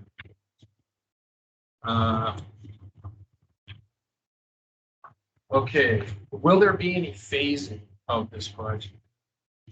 We looked at phasing. Phasing is really not an option. You have to build community way to get to the pad site. The pad site needs to be modified to construct what's currently shown as Pike Common Road. So with respect to long-term phasing for maybe market articulation, there's no phasing proposed. There would be construction phasing so that that's taken care of as part of the construction documents. Certain things have to be built along the way so they can then gain access to other areas of the site. And that's more common practice than it is engineering methodology. It's a continuous build. Right. Unlike other projects where you can build this part here and then this part, this is more of a fluid project. Okay. Site plan review regulation 4.6.2 pertaining to community disposal system states proposed ownership and operation shall be acceptable to the town of Barrington, including all necessary easements, agreements, and licenses. So where is that requirement addressed in the application? What disposal are you referring to? What? What's that? Refuse disposal?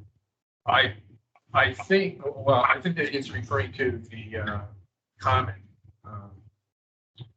septic systems there. Regulated by the state. Town refers to the state. I don't understand. All right, well, let me look at It's talking about 4.6. septic systems. 460.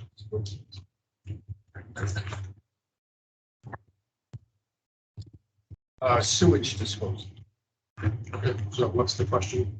So, it's adequate sanitary on-site disposal of sewage. And it's this And so it says for privately owned community disposal systems. So you are going to have, They're on site private sites. right, so privately owned community disposal system. So it has an individual disposal system. So it's an individual system. So that's not what we got in this case, but you've got mixed use building has its own disposal system, each of the units. So it says for privately owned community disposal systems that the system will be approved by New Hampshire DES, of course, and the town of Barrington. And it says the proposed ownership and operation shall be acceptable to the town of Barrington, including all necessary easements, agreements, and license. So because the application, I think we have had this in another development that, you know, they had the draft documents that would be who owns, what the easements are. I guess. Well, this is going to be currently owned and operated as one site. So it's Right, I understand it, but eventually you're going to end up with the ownership. How is it going to be split once you start selling off? Well, we don't know that they're going to be for sale. If they would be for sale, we would have to come back to the board for a condo site. Condo conversion. And the condo docs would be provided to you with those sorts of easements documents we provided now. Okay, so these are going to be operated as rentals, both of these Currently.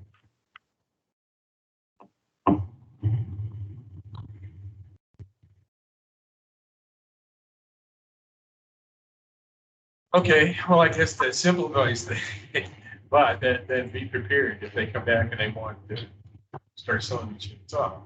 All those documents, you know. Understood. They'd be required for the AG. Okay, how are the mixed use building and residences going to be?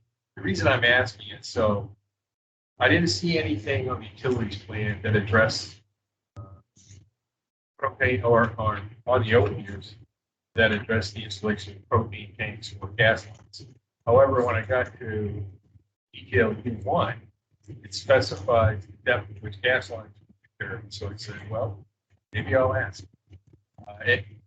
How are you going to keep these? We're proposing liquid propane. Those are shown on the second. And that's really Because I didn't see anything for gas lines in the lead. well, we don't necessarily show gas lines for health tanks to the structure. What page you want? Well,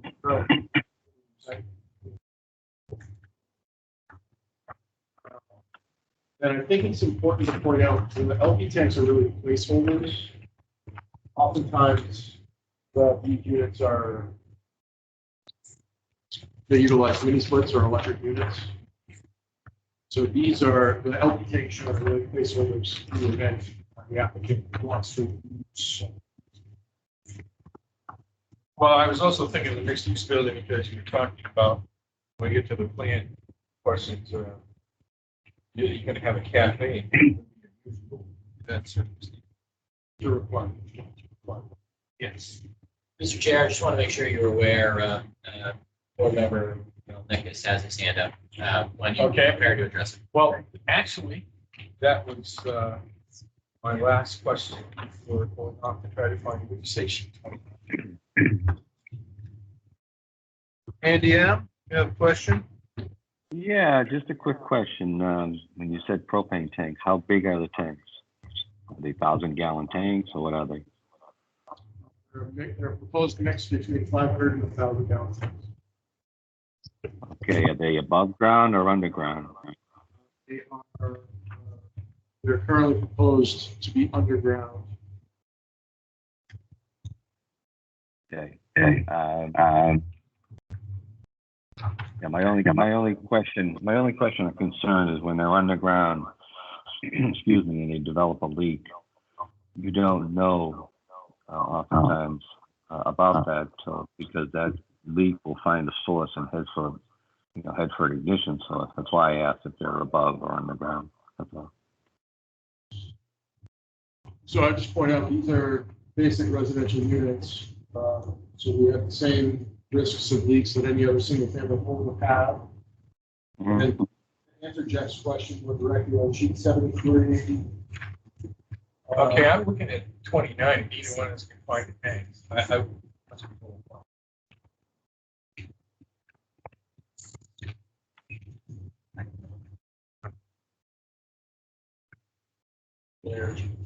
Oh, okay, well, And then if you refer to sheet 73, which has the utilities shown on it. all right. Is Gas that in the being legend? used. Because I didn't recognize those. Yeah, I believe it is.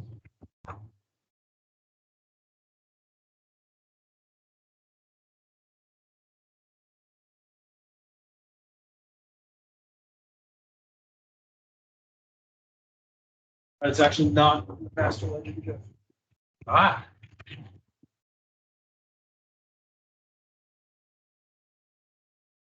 Yeah, there's a couple of things like EDA referring to the effort system, that abbreviation.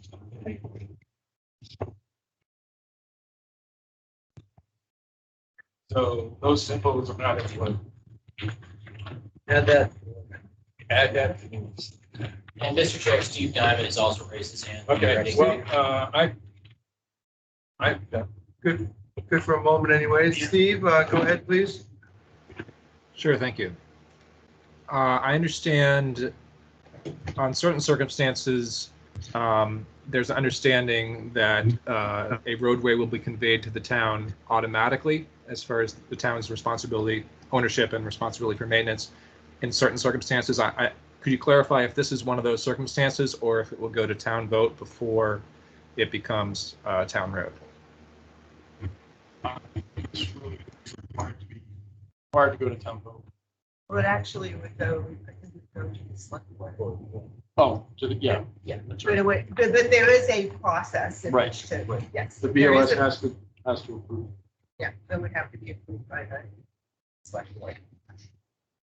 that answer your question. Yes, it does. And at an appropriate time, I have some thoughts and questions on the landscape plan. I'm not sure now is the moment, but I'm ready when you are.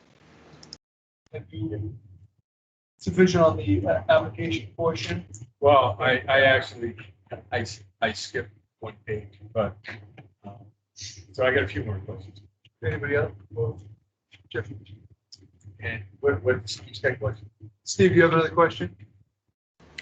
I have a few things on the landscape plan, which is sheets 61 through 62. Are we ready for that now? Yeah, should we consider it for plans later?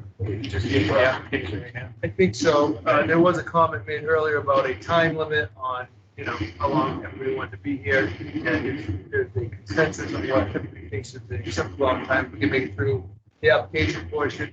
Okay. I think at least, and then, all right, want to get into the plan talk. All right, on sheet 64, you can delineate the assumptions for the use of the retail space in the mixed-use building to arrive at a loading of 1,360 gallons per day for the calculations for the sewage system. Yep. All based on visual knowledge of who might use the building at some point. Okay, yeah, and that's what I assume, because the building's not up yet. You don't know who you're going to get to rent those spaces, so you had to make some base. Now, the 1,360, I mean, that's relatively low when you start comparing it to even the residential units that it's what 150 gallons per day per bed. So, and one of those that you incorporated, of course, was the cafes. But now, that being a relatively low rate, then, I mean, what's the applicant doing to, and what's the board expectation as to how the use of that rental space will inform their discharges conform within the figure that you've estimated? So anytime a commercial space turns over for a change in use through the building department, Right. the building official is required to have a letter by a stamped licensed designer. In this case, it would also need to be a professional engineer based on the sewage load of the field, that the sewage load of the building does not overcome the assumptions made in the design.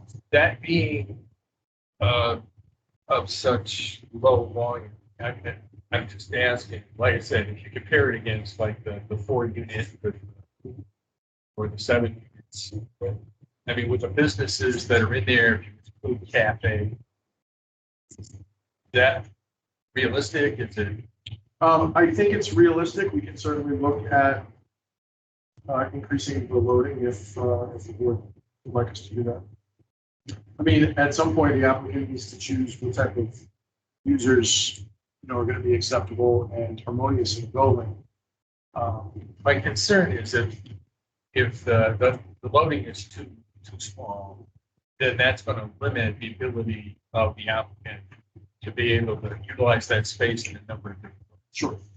And that will be the limiting factor. Right, and being less concerned with the applicant, more, my concern leans more towards the town's ability to have a good tenant in there that adds to the desired effect in that area. If it's just 4 office fronts, with just an architect in each one, it's not very compelling to the downtown area as opposed to that phase, if you will. All right. Sheet 101, detail L6. No, 16. What town is it in? Sir, What town is it in? what town? Hopefully. Okay. 101, which? Detail L6, note 16. All planting shall be watered regularly during the first year, maintained permanently in good growing condition. Let's see, condition that is word, as an effective visual screen. So where is this maintenance addressed in the application, and are there documents as to who's going to be responsible? Well, there are other notes inside of that same list of notes that we call out how the applicant could address watering during construction. Yeah, I'm not terribly worried about during construction, but the fact is this. So as part of the site plan review regulations in this plan, the vegetation needs to be maintained. So how the applicant chooses to ensure its life and longevity is really up to them. We are not permitted to have sprinkler systems or anything like that as part of our community well system. So on a project site like this, there would be a maintenance company that is hired to come in and maintain on a weekly or bi-weekly basis the landscaping on site. This is not something that's done by the applicant. And I understand that as the engineer putting this package together, that's not really your responsibility. You specify this is what needs to be done. But this is an application by an applicant who then has to demonstrate to the board that in fact they can follow through on this. So we would expect something in the application that addresses the long-term care of the vegetation. So by example, in the same list of notes, how that might take place, is that what you're looking for? Because there's also. There has to be some kind of commitment that on the part of the applicant as to how going forward after construction, that's going to be maintained. Hang on just a second. Great. I'll interrupt. Yeah, please go. Yeah, let's go. I'm sure he has your best interest at heart. I've done with Mr. Berry many times. I got to feel there's a good reason. So on the actual landscape design itself, there is a maintenance program, general plan maintenance guide of how that maintenance system is fixed. I guess our expectation is that there would be some kind of document in which the applicant's demonstrating as to what the long-term treatments are. Especially. So, I mean, we could prepare an MOU that states all of this, but. Marcia, would that be adequate? Overly adequate. Well, Okay. with something of this scope and size, I don't know as though it's, inadequate if it turns into everything burning dead and it's a sufficient amount of space. You know what? I would hope that somebody is spending type of investment. They are Right, on because- their property. I that use for an they're going example to- like they're Irving. going The to Irving actually- parking lot was supposed to be maintained, but there was a 6-foot pothole that a car could fall in for several months that they chose not to fill. they just put up some, So I danger think, tape. I think what my applicant is probably trying to yell over my shoulder is that these guys own hundreds of sites. That's not an exaggeration. And they maintain every single one of them. They have the capacity and know-how to maintain it. So we just need to prepare a memorandum of understanding that makes the And that's- board aware of that, and that's fine. I think Marcy's right. Somebody's spending that type of money, and I don't doubt you that, they do this at many other sites. But for this board, we just want to understand, because there are sites and people have spent a lot of money and they all look great at the end of construction. And a year and a half later, you go in there and everything's grown up, things are dead. Or 5 years later, the bank. 5 years, right. Yeah, there's unforeseen circumstances. And Steve, since we opened up the landscape topic, you want to jump in here if it's relative to the conversation? Well, plans. Now's the time. If it's relative to the application, as we were speaking, I don't want to go down the thing of choices of species and distance between trees at this point, I don't think. Well, then, I'll get to that a little bit later then. Okay, thank you. And, we had a saying where I used to work and listen to it down, but words are just vibrations in here. So that's kind of the philosophy I'm coming. All right. Site plan regulation 3.7 requires submission of building renderings as part of the application, and those been submitted. They're on the table this evening. Okay, that doesn't cover, I don't think, all of the views that are required regulation. Yeah, But I we should had, check. we had previously submitted some architecturals, we've since changed them. We weren't happy to simply submit those. Says renderings showing the front, side, and rear view elevations of the proposed buildings. We understand what architectural views. Okay. But can I make a suggestion, Chris, only that I think I don't know if you, the residential townhouse ones. Yeah. There had been some comments, about possibly, keeping. Actually, Jamie had a really good suggestion. And I see you've changed it since last time, but this was the picture that I printed out. And it's much more similar to what you have now, which makes me happy. Added curved building straight up. Very similar to something that you've actually done. As well. Yeah, exactly. Which one? It looks like one. I think it's a point place, I think, if I could read. It's point place, but it actually looks like your 4 buildings that, I might have. Okay. Next, going back to something we discussed earlier, I do have a comment here.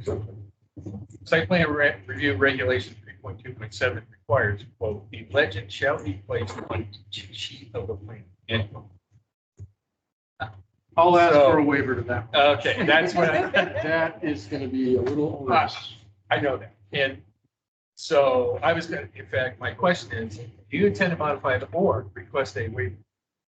All right. I was already there with you. Now, with that said, and I will certainly entertain a waiver, because I recognize that would be a terrible burden.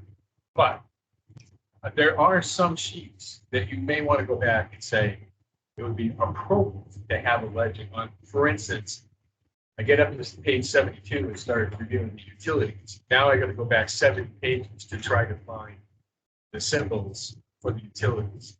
So, at the start of sections, that might be appropriate. At least have those symbols that are relative to the plan's subset. Yeah, so the overview site would have those appropriate symbols, overview grading on the utilities. Yeah. Well, Jeff, you have to go back one page and. I want to see him flip the whole set like this. And pop it out of his shirt. Okay, okay, last one. Site plan review regulation 3.8 parent 5 states the plans, the illumination plans will include building rendering showing the fixture and the portions of the walls. Not significant. Right? Not significant. Yes, I know. Are you going to? Yeah, the You can do that architecture, as part of. the architectural renderings that we'll submit to you will just show the lamps that we're proposing. All right. I'm done. I want lighting though, I mean, this is a new issue, not a big issue. I look at this plan and I see headlights switch from cars hitting those buildings as they come up that road. So. Get that straight shot right there, shine right on those buildings right up there. So you're talking this straight, this straight shot here, is that what you're talking, Yeah. referring to? Yeah. So those straight shots also go right into garage doors. There's no space. So there's nothing on the first floor, There's nothing. the ground level. Yeah.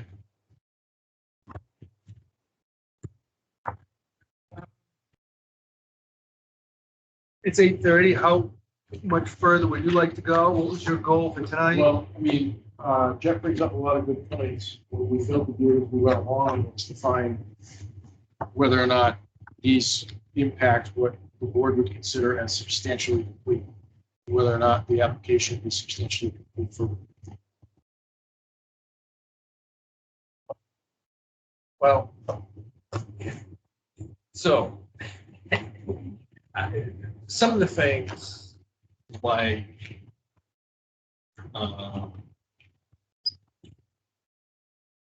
dealing with the open spaces, demonstration compliance, yeah,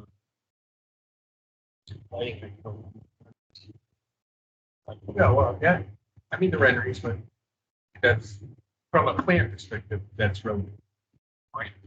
But from an overall app, my problem is it's death by 1,000 cuts here. I would believe you could accept it as we had a considerable amount of discussion on this, pointing out things. I mean, that's just taking authority over it so you can actually review it. Well, yeah, thoroughly. and actually, I believe this was received by the planning office on the 28th of June. And now it's the 20th of July, so we're 23 days into the 30-day acceptance here. So I feel there's no issue.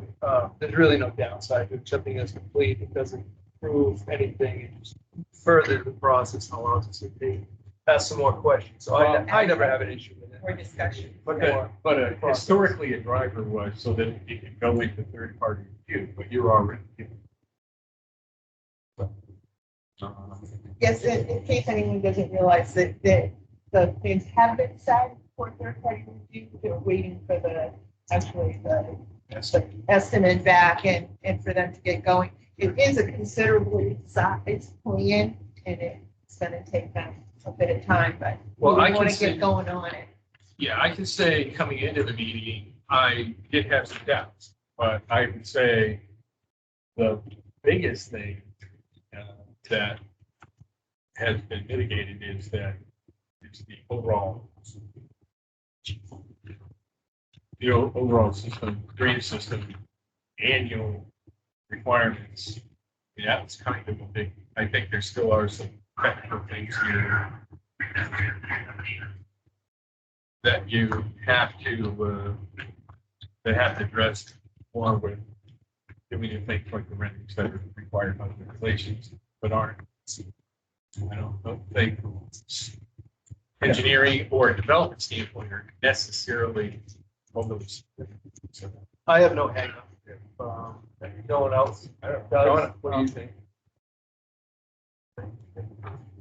Steve Diamond, you have an opinion? We can probably call this a substantially complete, in my opinion. Okay. If you review, any issues? I was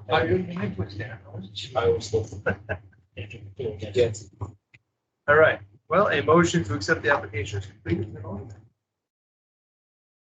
And I thank you for your. Keep your review. Let me know if you need a job. I used to be pretty good money. and audit. Well, you won't make any money. No, I'm a yield. Keep them busy. But I can keep you busy. Well, then I won't get a pay raise for the job I currently have. You have a motion? All right, I make a motion to accept application 235-1.1 and 3-21 as substantially. Second. Motion by Jeff France, second by Ron Allard. Donna Pasucci, Suchi, aye. Candace Crayons, And aye. Ron Allard, Andy Knapp, Steve Diamond, Diamond Eye? Jeff Brand, James Jennison, I. Application accepted as complete. Now, So I guess the only thing the only other thing that we'd really like to do in tonight's meeting are, we understand we've got some small things that need to be addressed. We have a third-party review that needs to take place. We'd like to hear if there are large, big-ticket items that the board is substantially concerned with, or members of the board are substantially concerned with, so that we can bring those back and review as we're making these revisions. So that we're not getting a review letter from your engineer, making those revisions, tidying up these small things, and then coming back to a subsequent meeting, and like, we'd really like the site flipped. That's not productive for us. So if there are large, big ticket things that we should be looking at between now and the next meeting, then we'd like to. Well, I don't know how on this scale you consider large, but during the design review, we discussed with you that Mr. Allen and I both expressed concerns that there was no walkway from the upper residences to get to the mixed-use building without going down the slope and walking in the road on High Point Drive. We had asked for either a sidewalk along High Point Drive, or we actually suggested a small walkway from that upper parking down into the parking lot for the mixed-use building. That's not there, and that was something that I thought we had agreed to during the design review. So are you looking for just a painted at-grade block, or? Well, we were looking, Because, and here's the point of view that we're coming from. This is a pretty low volume, low speed roadway. People walk in the road a lot. So, what type of amenity are you looking for as part of that? well, and where would it go? That would- Right. what had been discussed at that design review, and maybe one of the members of that discussion, because he was, we were looking at either that there be a short stretch around here, a sidewalk around here. In lieu of that, but what we had suggested is that there might be a walk or some steps from here to here. Okay. I see. And Andrew, now, he had said here, and connect this, and whether it's just wider roadway or some function to walk, to indicate if crossovers from their own house, we walk down this side and from here to here. I understand that's low volume, but at the same time, that depending on weather conditions, having the road probably is the best idea. It doesn't mean it won't. But that's my thing, no one ever uses sidewalks in worse weather condition, they tend to walk in the road more as opposed to less, because the sidewalks are the last thing to be clean. Well, and Donna brings up a good point. What about handicap? You being able to get on, we can't move. So, Yeah, no, we're happy to look at it, consider it. Can we talk about visitor parking? We talked about visitor parking at TRC. We're happy to add some additional visitor parking to the upper portion of the project. There's likely enough parking in the mixed-use building, but the police chief and fire chief preferred a small parking array at the top of the site also. It makes sense. I need to get rental apartments, someone's got parking. You start parking places that should parking. That causes problems. I was gonna say the lighting that Ron had mentioned. I know he'll bring that up again, but you get that one covered. On sheet 36, it indicates, and I mentioned this before, but you talked about that, it's like 220 feet community way on a slope, leading down to those two catch basins. Down by where it's going to connect into the current way. And I just look at that length of road and that volume of water is, I'm sure you did the calculations, but that just seems like with that slope, that accumulation down there, there's no catch basins up. You do up each slope. You have at the top, you have it down at the bottom. So are you Are I'm worried about the flow being excessive and maybe excessive for the grade? Okay. We can certainly take another look at it. We've added double grates to situations like this in the past, so we'll take another look at that. That's not a problem. All right. And to avoid surprises, I guess to address or just to bring up the 9.6, if there's going to be objections or comments on that. Well, yeah, I would say the Conservation Commission is already weighed in. They have concerns. Yeah, It's no, a pretty straightforward 9.6. yeah, I always have issues when they say I have concerns, but they don't tell you what the concerns are. Right. Yeah. The application gets so like, you have concerns. They're concerned with the drainage. The application you done. It's been raining like that. So I believe we're going to the Conservation Commission. Is that this 22nd, it says. Yes. What's that? Schedule. July 22nd in his letter. Yep. So if you're visiting. Yep. So the 9.6 is where exactly? No, I know, I see the Oh, application. Where's it? Well, there's where's three the- spots, but the two major spots where they're actually going to cross the wetland, it's up where the well goes in, and they're going to cross the wetland. Up there. Oh, right here. Yep. Just for the well access. Is it actually- You see those right there? Yeah. Those two.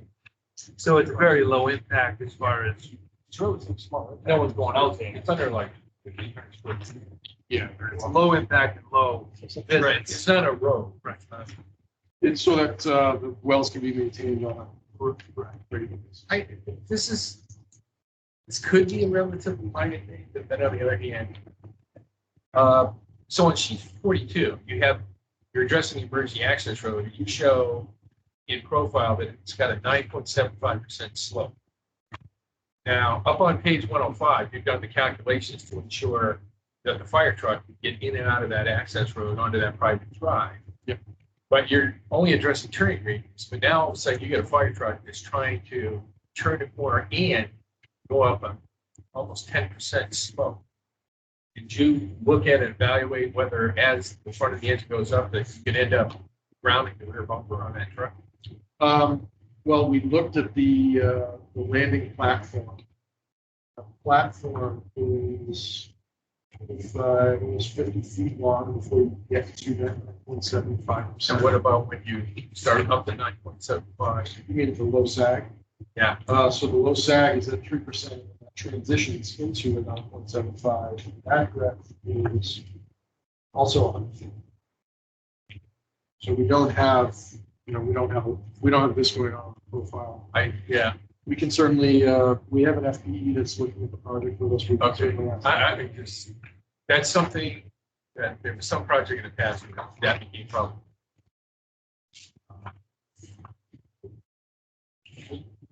A question on the North Point Commons building. Is that been vetted with the fire department, but the fire department even has adequate equipment to reach? So initially, we had a 4-story building there. We've reduced it down to 3 total stories, which was in response to the design review comments that we received. And we've met with the fire chief at TRC. He did not have any comment specific to the size of the building. We're now at 35-foot building height or less, and he has access to the entire structure. I'm just concerned with the width of the building. They will not have any in reach with this existing ladder equipment to actually span far enough from the floor.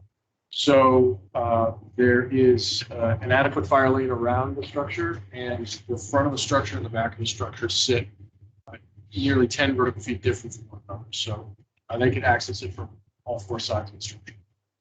Right, my concern on that is from the standpoint that you have parking all the way around the structure, which means the likely event is that you're gonna have all kinds of cars in there, which means they're gonna be 25 feet back from the building before they even start reaching. for the Sure. building. Sure.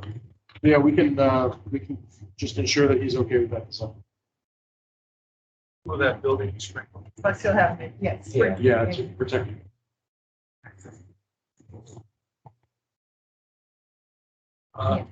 This- I think this is a minor comment, but the implications are, might not be. So on sheet 75, 76, and 77, it specifies there will be a 1.5 foot separation between water and sewer lines. And then later on detail sheet U1, it talks about the separation of the electric cable, gas lines. I didn't see that there was any specification for separation of electrical conduit and water sewer lines. Is there? Really is. It's more of a constructability separation requirement. So that because they're set at different depths, Jeff. Yeah. They're not all I the same saw. volume. Yeah. So electric is one of the lower profile utilities. So it's really constructability, how they get each pipe in the ground at what phase of their construction. An inexperienced contractor, we've seen them install things not backwards from a slope standpoint, but they'll lay underground utilities and then say, well, oops, now I have to get to my water line. It's a problem. So, but there's no regulatory separation. I didn't know. It appeared there were for water, sewer, separating electrical, other utilities, but I didn't. So I just asked about it. And I would say they're going to have to buy some pretty big deals of warning tape, given all the it's going to be buried within the lines. Yes. Steve and Andrew, I want to, especially Steve, if there's a landscape issue you want to mention that may be of concern that they need to address before coming back, give you the opportunity to talk about that now. Yes, thanks. I don't think it'll take very long. I was interested in seeing London Plain as a choice. I happen to have read a little bit about that. It looks like you're trying to keep it small. The circle is smaller. I know that it can be pruned quite hard. Is it your intention that it will be pruned hard on a regular basis? No, the pruning regimen wouldn't start for likely, if I were to guess, 2 years or so, and then it would be pruned on an as-needed basis only to ensure that sightline distances are maintained and that it's not overtaking the area that it's being planted. I understand it's a pretty tough tree that can grow quite large. Keeping it down to a moderate height might be a good idea. Can handle a lot of pruning.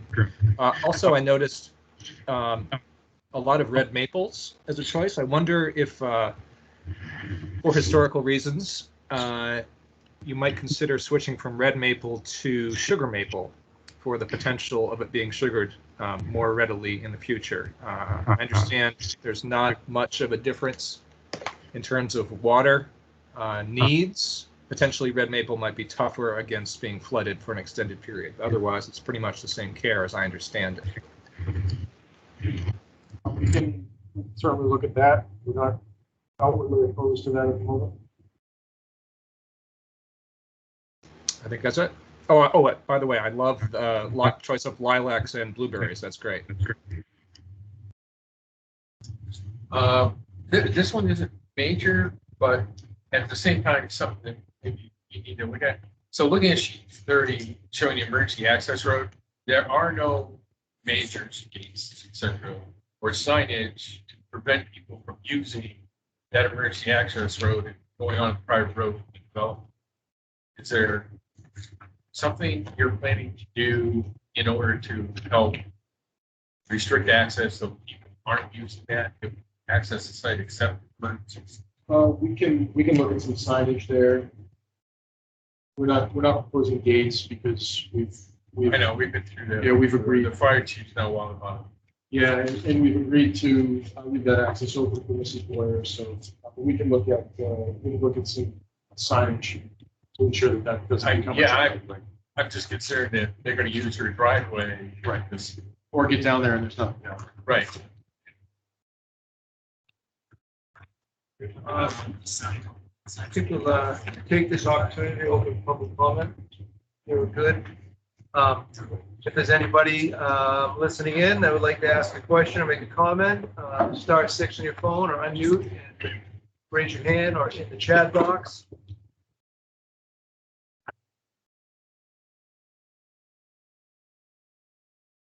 Hearing and seeing none, I'll close public comment.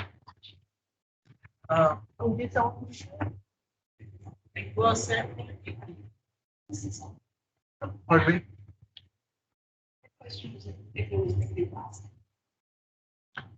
Currently, we will have some ledge removal that needs to take place either through blasting or hammering.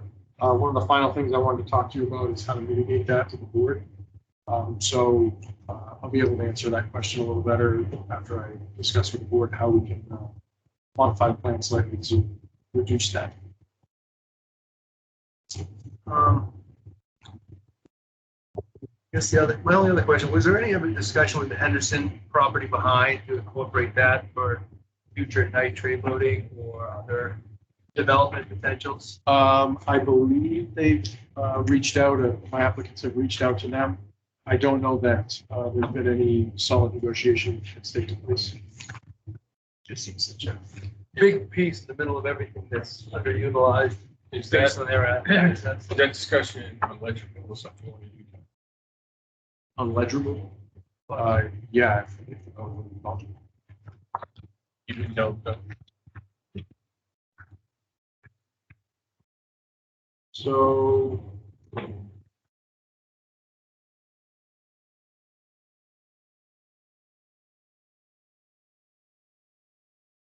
This is the profile of what we call Hipwood Drive currently. And you can see that to ensure we met the town of Barrington's regulations, we kept our platform for 75 feet and then came into a 7% slope into our site. So you can see through our test fitting that we have based on the amount of material that needs to be removed through there, we will likely have to either hammer or blast that area out. If we were to move the point of vertical intersection, as we've done on other applications, further closer to Community Way, that would then change the entrance profile of 7% into the site.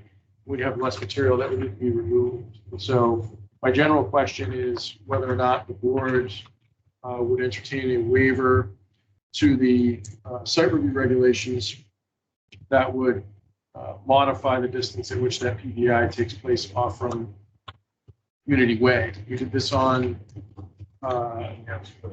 Meeting House Road, and so I think if anybody wants to take a ride out at where a point of vertical intersection takes place on a roadway that's been shortened and see how successful that is, I think that's a really great example. But I mean, in this particular case, you've got Community Way, you know, which is flat, leading into this particular area. So I don't even think in the case of Meeting House Road, we were coming down the slope and intersecting with in the 90 degrees. Right. Maybe that was a different case than we've got here. Yeah, I mean, this would be even a better application for it if that's what you're referring to. Right. So we would shorten the PVI to, 60 feet, the length of 2 or 3 cars, and then come into a 7% slope much earlier in the profile to remove the amount of material that we need to be removed. And, it is a cost consideration, but it's also a disturbance consideration. Material can be used on site, so when it's blasted, it can be crushed and used. So it's not necessarily a hindrance to us, but it would be an inconvenience to maybe surrounding property owners. Is that going to change the drainage system down at that intersection point? All it would do is lift the roadway, and so it would give me more vertical space to store storm. Well, and there's no stop at the bottom of that guy, right? So it's a drive through right on down the right way. So it's not like there's even a potential. Nope. I'm sorry. This is the wrong profile. I believe.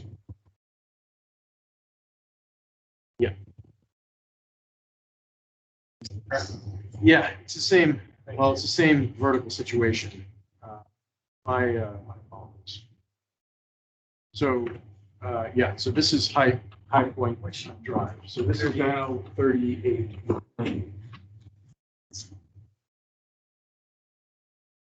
So this PVI is set back the required 100 feet. There's no stop at the bottom of it. There's a stop. Is there? Yeah, so, So this is where you're talking about High Point intersection. right, so Community Way is here. We'd have a stop control device here, which is shown on the site plan, stop bar. So all I'm saying is we'd like to reduce the distance that we have from here to where it starts to steepen to a steeper slope. We'd like to reduce that distance down to around 60 feet or so. And what that would do is it would The requirement is what? I believe it's either 75 or 100 feet. I forget which at this point. And that way, this profile is picked up, and then the last thing that would take place through this knob here would be reduced. What is the maximum grade on that section? I can't quite see it. The max grade is actually 6%. That's a function of sloping into North Point Common and then sloping into the townhouses. We can't come into either of those at a really steep grade, or I would have picked that grade up to a 7 or an 8%.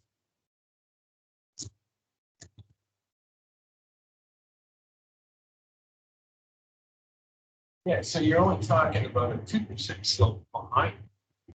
Right. I mean, my first thought, my only concern was you get trail trucks making space for coming out. Yeah. Yeah, but we're coming in at 2%, so it's really not. Yeah, It's that's flat. relative. Which again is different than what we had on the answer. Right. That's a much more significant. That's right. As a consensus, I would not have an issue with green. I don't think so. I would say get the happy medium, minimize the reduction while getting the maximum gain. I think we can see trailer trucks coming out High Point, the Community Way. If you're coming out the behind backside, the down the hill. and you're going to have the dumpster, by the way, I'm just thinking that's I give a choice on the dumpster sizes, the pad sizes, like 8 feet by 14 feet. Given the amount of retail space, 40 units up there, and that just seems like some of them, they're going to need a lot more dumpsters. Right. Than a dumpster, the minimum will be the 12 by 14, but I think So I think what Jeff is referring to originally, before he went off on the dumpsters, if a box truck of any kind is back here, we just want to ensure that the grade that we're creating here can accommodate that box truck vertically. And so we don't want to come into a 2% and a 7%, where they could then bottom out. Or, you still have your fire truck concern there also. So, but I mean, I certainly play with that as long as the board is willing to entertain that. Definitely willing. Can you show when that point in time comes, your benefit, by moving it? Yeah, I can just show the profile we have there now. We can Right. show that, and then we can show the proposal. that should be part of the waivers. Don't gain a substantial amount. I guess it's somewhere, but it must be if you're asking. Yes.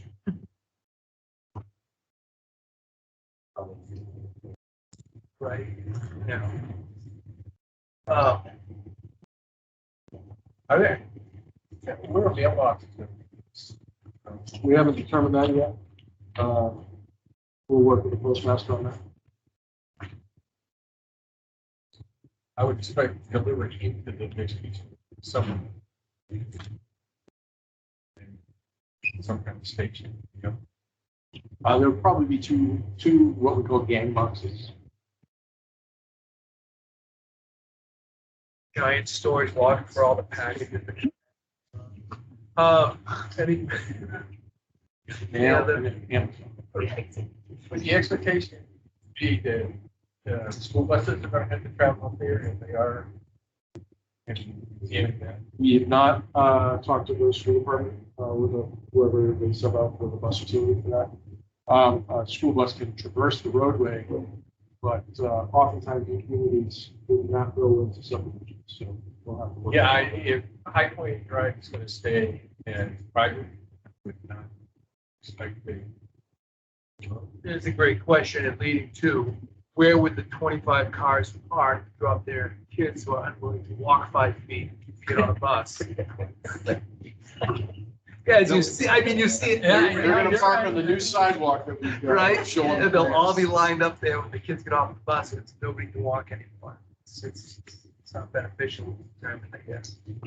That would be, I would love to know the answer to the school bus situation. I can't solve social problems. No, with what- engineering. I'm pretty sure it's called You social know, I engineering. like to hear you say that because I got to tell you, there's a lot of engineers that don't think that. They think they can. Community design, but, yeah, if you have any indication when you come back on a school bus situation, I'd be interested to understand. Guarantee there won't be too many What's that? children. Oh, I think as we're getting a resurgence of, young people having kids. Yeah. Popping out everywhere. There was a reduction. Did you see the baby count Yeah. through that? They went down. Yeah. COVID. You know what? Let's get derailed now. You're right, Ron. Is there anything else? Too much time. Yeah, so I'm that's- gonna do this again. Yeah. I got Is it. there anything else you want to cover before we move on? I have a quick question. Signage, did I see a speed limit here last time in your application? Yes. It's in the packet. It starts at, what, do you remember what it was? 25. That seems fast. Beauty Hill, it's 30. Yeah, but everyone drives 50, so Yeah. that's a different issue. Right. I'm sure that 25 is probably for code, but I don't know how this can be 25 at Beauty Hill is 30. This is private, so, you know, it's not regulated. Just going on for a fact, I got a ticket there going 10 years. That pisses me off. First ticket in No matter 20 what years, you and I got it on Beauty Hill. That's a good place to get them. Beauty Hill, Green Hill Road, both. Was there anything else you wanted to cover? Nope. I was a All little- right, so, continuing to a date specific, And technically close the public. hearing. I did close public comment. Yeah. So you've got some work to do. Keystrokes, right? That sounds like a challenge. It's really not. So when do you want to? Well, I mean, why don't we set for next month? You know, the review comes back and we need more time. Well, We'll take so more time. next month, wait, actually, because we're late a month down, I think August 3rd, the Yeah. next meeting. That's not very far away. Are we gonna have, And does the board plan to have a two meeting? normally, we don't have the second one in August, so. Yeah, I would. You'd have to have all the teams. Like next. Well, I can't even tell you, we don't even have a price for the review. Right. I don't know that Right. the review's even started. I'm saying August 3rd. it seems. Yeah, I assumed you had 2 meetings in every month when I said next week. Well, I mean, we could skip the 3rd, do the 17th? Because we're in the 20th of this month. Or do I already Stuff have- on there. I already sent my notice. So then, what's September? It's September 7th, or we do 2 meetings on.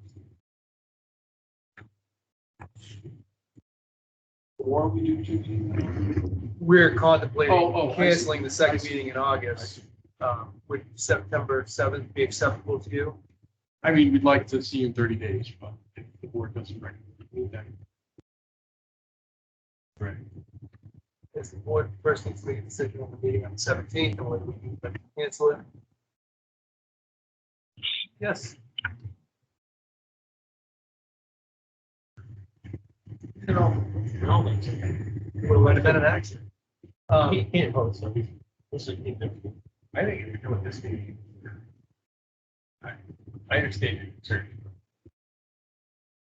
I thought, I thought we had planning on not one in the second August, July. Correct. I'm with you there. That's what we have done. Apologize, we'll push it to the September 7th.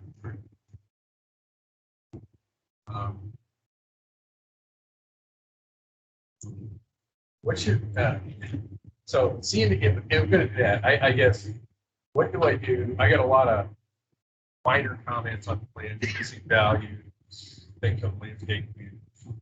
But I hate to not give them big down. Well, you just sort of, part of it, sent off to me. Yeah, anything like that for me, I can All right. send it on.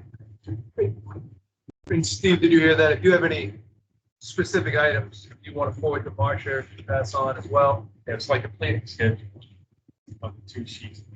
They don't agree. And they also look at, try to count up all the trees that are listed. It's like, that doesn't match what's in the schedule. All right. So a motion to continue to September 7th. I make a motion to continue is 235-1.1 and 3-EC-21 until 7th September. second. Motion by Jeff France, second by Ron Allard. Donna Masucci, Jeff Fran, Brandon, Dan Jennison, I, Ron Allard, Alan, aye. Andy Knapp, Ken Scranz, Steve Diamond. Diamond Eye? September 7th. All right, great. Thank you so much. Appreciate your time. Thank you for being patient. Squeeze those other ones in for you. Have a great night. All right, I lost my agenda. we've done it. Nope. We're adding 17 parking spots to every house. Yeah. Per Ron. Well, apparently not. Most of them were thing. Yes. Meetings, reports from other committees or unfinished business. Just a point of, yeah, but when he's gonna, you might want to encourage him when he does something like this, put the application number on there, or tell him what he's commenting on. Oh, the conservation. Yeah, I mean, it's, with respect to this range plan, do this. What application? Oh, you have, or what- August. They are gonna be, though. You know, a little thing that says reference, subject matter. You guys. All right. There's no other comments. I make a motion to adjourn. Second to August 3rd. I would like my motion for the parking to be on the agenda at some point. Yeah, actually, I printed it off again. I want to look at this. All in favor, say aye. Aye. Meeting adjourned. Hey, I appreciate everybody's patience. I know I had a lot of questions and comments, but. Jeff, we all appreciate it, especially Chris. Or not. I do. Actually, I agree with this. I actually, agree the other. that's true. You have to go